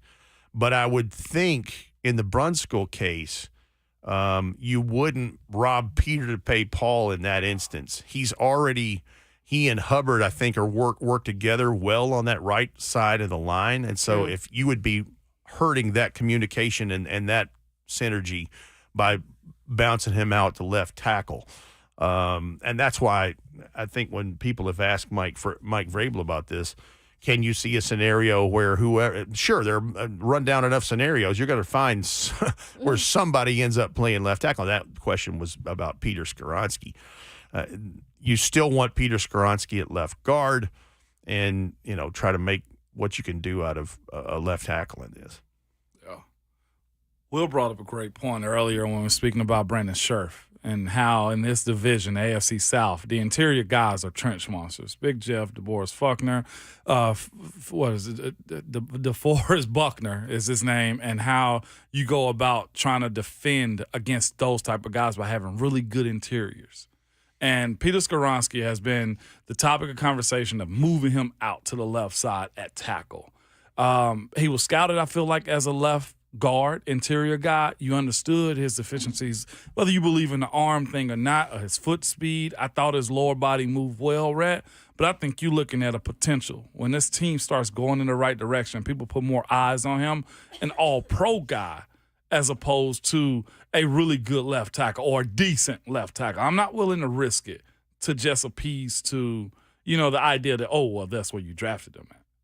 They're not going to appease to that anyway. If they don't view him as that, then that's it. But no, I would agree that people would argue and say, well, how do you know he wouldn't be a great left tackle? Well, the people that know and their mortgage is riding on it will tell you, and that's what I trust. Yeah. I agree that I think he could be an all-pro left guard in this. But the most valid point you have is these nose tackles are big, giant monsters that they have to face every week. Vita Vea was a prime example last week. Dude is huge, but he's a space eater that can move, and so his linebackers are able. That's the reason Levante David was able to fly all over the place. Yep, it was. And make plays like this, and it's somebody every week now. You're right. It's the same thing that opposition has to worry about every week with where's Jeffrey Simmons. No doubt. And the one opposition this week is Travis Etienne. Dynamic rat coming out of the backfield. And we saw him 2 weeks ago catch a 50-plus yard touchdown motioning out. How big of a challenge do you see that being for this group? And as far as who's going to cover him, too? So he's the fourth leading receiver. 29 for 275, almost 10 a pop, and that score you're talking about. So, yeah, that is a real problem. And the screen game is something that the Titans are having issues with, and they work he and Christian Kirk out of that screen game a lot in that Press Taylor offense. As for who covers, I mean, I guess it depends on, again, the health of who's back there, because Dr. Gibby's dealing with something. I think he's got a shoulder or something there. And so Monty Rice starts seeing an uptick in snaps, the most that he's seen all season. And Azeez Al-Shire can't be everywhere at once. Right. Maybe it's Azeez in this case. But I know that Travis Etienne, I mean, he's dangerous. I mean, I'm looking at him. He's got 618 yards on the ground, 275 out of the backfield as a receiver. Mm-hmm. And see, there's the thing that and 7 rushing touchdowns. So, I mean, they're going to have to – the gap integrity is paramount for these Titans defenders. It just is. When you look at this game in terms of – look, we've harped on the front and getting – just more pressure, getting, the sacks haven't really come this year, right? And now you've got a guy who you added this last offseason from Jacksonville. You can go face his former team in Jacksonville. I'm looking at this, too, as like a game where, okay, we really got to see this front, put the pressure on, let that trickle down to the back. I think that's going to be huge. And Arden Key specifically, I want to see something from him in this game. And I think that you will start to see this down the stretch. Certainly he'll be motivated Sunday. Not that he hasn't been motivated all year, but that's just something that lights a pile up biting guys. I mean, Ramone can tell you stories galore about that. And I think what is tied to that is the resurgence and the health finally back from the knee in Harold Landry. The more Harold is able to do, the more that he can rotate in and out as a situational pass rusher, which I do believe right now is probably his best way that you can use Arden Key, and he can go in there and create a problem there with their offensive line, because that's the other part that gets buried in this loss that the Jacksonville had to the 49ers on Sunday is that they sacked him 5 times. They sacked Trevor Lawrence 5 times. So I think, Harold has 3 sacks in his last 3 games, whatever it is. He's stacking performances now, and I think 4 total sacks in the last 4 games. There it is. The more that happens, I think the more that Arden Key is effective that way. And certainly practicing against those dudes every day, he knows if he's good at key and diagnose, he'll be able to, Sunshine's over there tapping his left foot. He's going to, That's Trevor Lawrence. Josh Allen on the other side, we're talking defense. I mean, what a problem he is, right? Oh, my. And just playing, lights out. This happens a lot of times when you get to, it's a coincidence that that's a money year for him, a contract year. But, yeah, he is a real problem. Somebody's going to have to figure out where he's at all times. They just are. And I mentioned the linebackers. I mean, Devin Lloyd and Foye Oluokun are tackling machines in this. So, yeah. Do I feel like every time we talk this year, no matter what the team is, I feel like defenses are just way ahead this year. I really do. Every defense I feel like the Titans have even faced, it's just one weapon after the other. Just execution is better almost than what the offense is doing on these teams. I think part of that, Kayla, is the modern NFL where we have shrunk to 3 preseason games, and eventually that'll shrink to 2 preseason games. I think you'll see where, especially in teams that maybe are implementing a new offense or they have a new offensive coordinator, and this isn't the case in Jacksonville, but defenses are ahead. They are, and I think that's a byproduct of this, even this late into the season, because usually it's about the first month of the season you start things start to settle down. But here's the other part of it, and it's what Coach Mack says all the time. They were terrible for a long time, so they got a lot of high draft picks. They're supposed to be good on defense, and then they brought in Foye Oluokun from the Falcons as a key free agent last year. But yeah, I mean you're talking Trayvon Walker and Josh Allen and all these guys they've drafted. They're supposed to be pretty good if they've hit on those picks. Well, I think, too, in addition to that, you have the NFL record this year for most rookie quarterbacks to start a game in one season in the history of the league. Yeah, was that 10 quarterbacks, 10 right? rookie quarterbacks have started games this year. That's crazy. Will Levis, That's Jaron a third Hall, of the league, y'all. Clayton Nuts. Tune, Tyson Bagent, C.J. Stroud, Bryce Young, Aiden O'Connell, Anthony Richardson, and Dorian Thompson-Robinson. And then you add Tony Soprano's godson and Tommy DeVito. Yeah. How many boxes of ziti is he in for us? Tommy DeVito. Most New York-sounding Isn't quarterback that name of all something, time. though? Wow. That's 10 incredible. That is a third of the league, basically. And that's why scoring is down, too, you feel Yeah. like. I mean, crazy. Yeah. When you look at the squad, though, Rhett, not Jacksonville, but the Browns got after them pretty good. That's the one that you say, yeah, they got them pretty good. All in all, though, Rhett, you looking back at it, they've been in it till they're not. And it's almost like you grind them to a pulp almost. And just let's be all the way honest with it, too, in a sense, the defense gets done in a little bit more than you needed to when the offense got to score at a better, consistent rate. There are some times where penalties has gotten this offense bad this year, it seems like. Look at that series where Dylan Radins had to come to left tackle. 2 consecutive, and after a Derrick Henry run, there was third and I don't know what it was. It was 3rd and 2, I feel like, and then it's 3rd and 7, and then 3rd and 12 right after that. You're putting yourself in bad situation. The cohesion of this can't group, do that. You cannot, right? And that's the thing about it. It really is a game of inches, or the team that makes the fewest mistakes win. And this offense has been, snake bitten with trying to get over that hump. Other than Levis against Atlanta and potentially 1 or 2 more other games during this season, you just say, okay, yeah, the Chargers. Those are the ones who say, yes, that's what they're capable of, but it doesn't consistently show up because of rotation around the offensive line, quarterback change, injuries, and penalties. Yeah, there's the continuity in the personnel, the part of it hasn't always been there. Right, it hasn't. Yeah.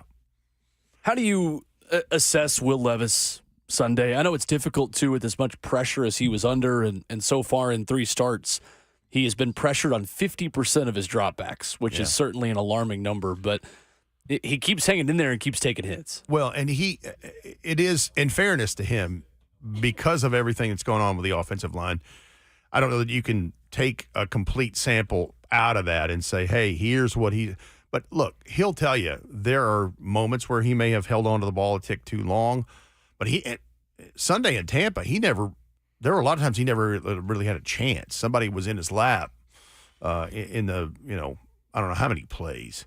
I didn't even go back to look to see how many pressures and hits were involved in that game. But I think I saw 13 hits. And I think I saw 32 pressures. Yikes. That's a lot. That's an astronomical 50% blitz.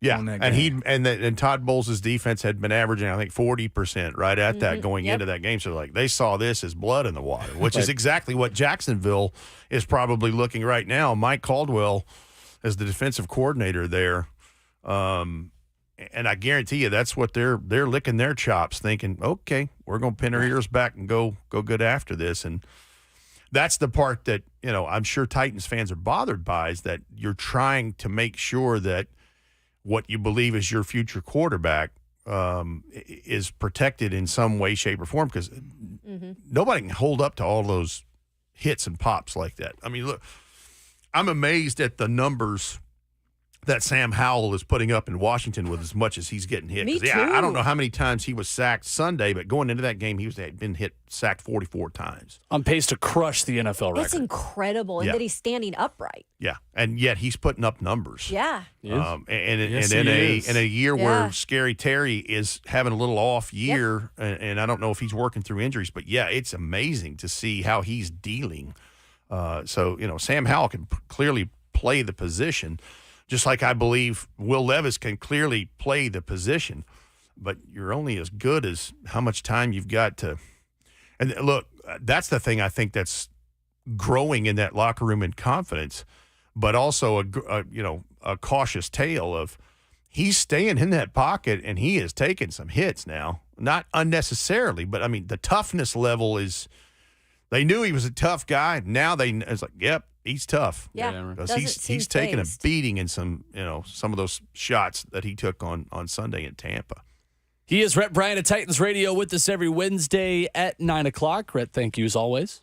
It is a pleasure to be with you all. Thank you, right? Thank you, sir. Coming up, midweek motivation with Inky Johnson. We'll get to Jason on the phone lines as well as we wrap up the show. Coming up next.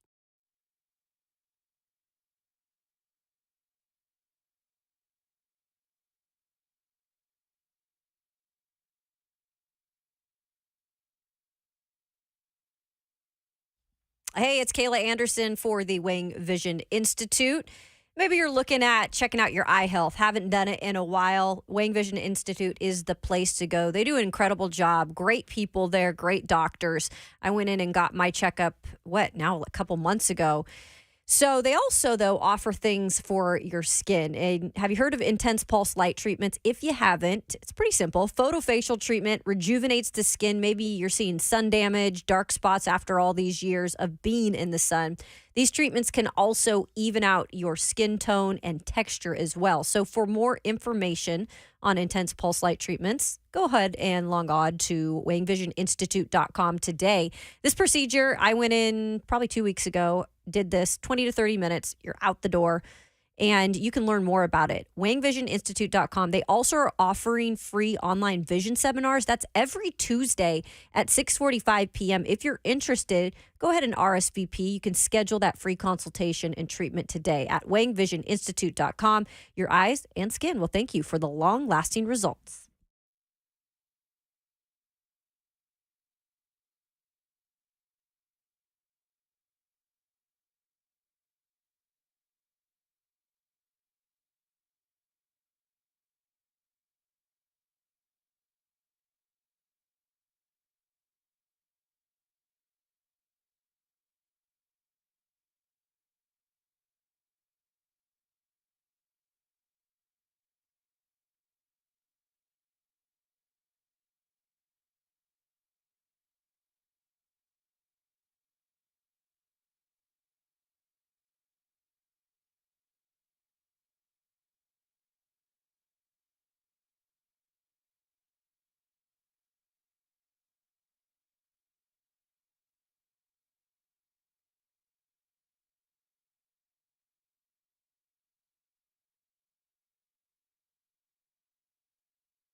RKW is brewed by Athan Roast right here on 104.5 The Zone. The Buck Rising Show is coming up next. And if you've been on the internet recently, you might have seen a picture of Buck that is circulating X of someone making him on Madden. Make it stop. Come on. As long as his speed was less than Ramone's, the slowest player on Madden, then we're happy. Kayla, did you know about that? No. Ramone Foster's speed on Madden was the lowest of every single player on Madden a few years ago. He was How the did lowest. that happen? He was the slowest player on Are Madden. you serious? Were Yeah. you mad? I wasn't because I still got paid. That's Shut true. up. That's a good point. But my strength in the way, that was which was crazy. It was like my highest rated year overall. Really? Yeah. I had like an 84, 85 that year. Let's go. It was crazy. Look at the brain on Mo. Yeah. You know what my strong sense was? Awareness, strength, power. There we go. Dog. Dog. Yeah. They give exactly. out rankings for dogs. No, they should. They You guys should. know what Dog Ryan factor. Stonehouse's speed is on Madden? Dog. 54. Any other guesses? 60. Robert Walsh, what's your guess on Ryan Stonehouse's speed on Madden? Robert Walsh is not listening to me. I just No. heard the rollers. I heard the rollers on this desk. Bert, what do you think Ryan Stonehouse's speed on Madden is? I think he's the fastest punter in the game. I think he's 86. 85. How'd you know What that? the?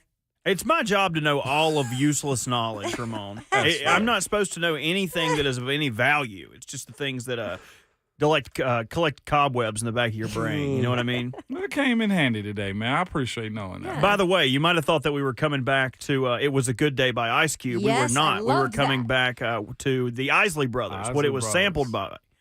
You guys were talking about samples. That's That one was of my favorites. perfect Nice. one. Ronald You were under Isley. pressure, and you came up big. Is Regulator? Under pressure, another Sample? song. Hey, Yes, it is. It's Michael McDonald. Hardly know her. Oh, I played that last week too. That wasn't me that time. See, if we were your producer, we would save that soundbite out of context Yeah. right there. But That's too bad you can't. Dang it. Jason in Murfreesboro wraps up the show on the phone lines. Hey, Jason. Hey guys, I just want to say two quick things. I hate it for the Titans this week, man. I wish they were playing at home instead of at the Jags because you know the Jags are wanting to take it out on the Titans, only getting 3 points last week. And also want to say with the Jags defense, I bet you Josh Allen's looking to sack his player from college, Will Levis. That's true. And then on my other Yep. other end for Will Levis, we already know where the Titans are at. We're not going to make the playoffs. There's no way. I just put it out there, being honest. With Will Levis, you know he's your future quarterback. Don't play him no more. Save him because of that offensive line, you're going to end up getting him hurt, and then you're not going to have a quarterback for next year. Let's take him, sit him to the side, let Tannehill fight for a job somewhere, let him play his game out, or let Malik Willis out there. Sorry, guys. I hope y'all don't get hurt either. But put them out there, and then, plan for the future. Get some more draft picks and try to make it competitive and win. I think maybe one more game. I think they're going to get 4 games this year. And I know it's hard to hear, but I'm being honest. Nope, not going to happen. Respectfully, Jason, there's 0% chance that happens. I just- respect, there's- though, the There's no way. just throwing it out there, though. Yeah. Hey. Yeah. You don't buy a sports car and then keep it in the garage because you're afraid of wrecking the car. You drive the car, so you figure out how to drive the car. You don't buy new clothes and then never wear them because you're afraid of getting a stain on them. Wear the new clothes. Yeah. Put in the new quarterback. Because you want Levis to be not his best. He's going to keep growing. But next year, you want him to be 100% ready from the get-go. Know what he's getting himself into. Yeah. I'm with y'all In on all all those situations. points. Like, legitimately. It's not like you get the year back on his contract if you don't pay him. It's not like Right. baseball where once you bring a guy up and start him, his clock starts. Right. Mm-hmm. Clock is starting either way. Might as well use it. It is. And of course, everybody, a lot of people wanted this to happen. The more he can get as far as on-field experience, the better it will be for down the line. Since he did it with Joe Burrow, yes, he tore his ACL, and guess what? He came back even better. We finish up the show with our guy, Inky Johnson. A little bit of midweek motivation for your Wednesday morning. Appreciate Rhett Bryan and Mike Wilson for stopping by today. We're back at it tomorrow morning, 6 a.m., and Inky Johnson gets you through the rest of your Wednesday right now.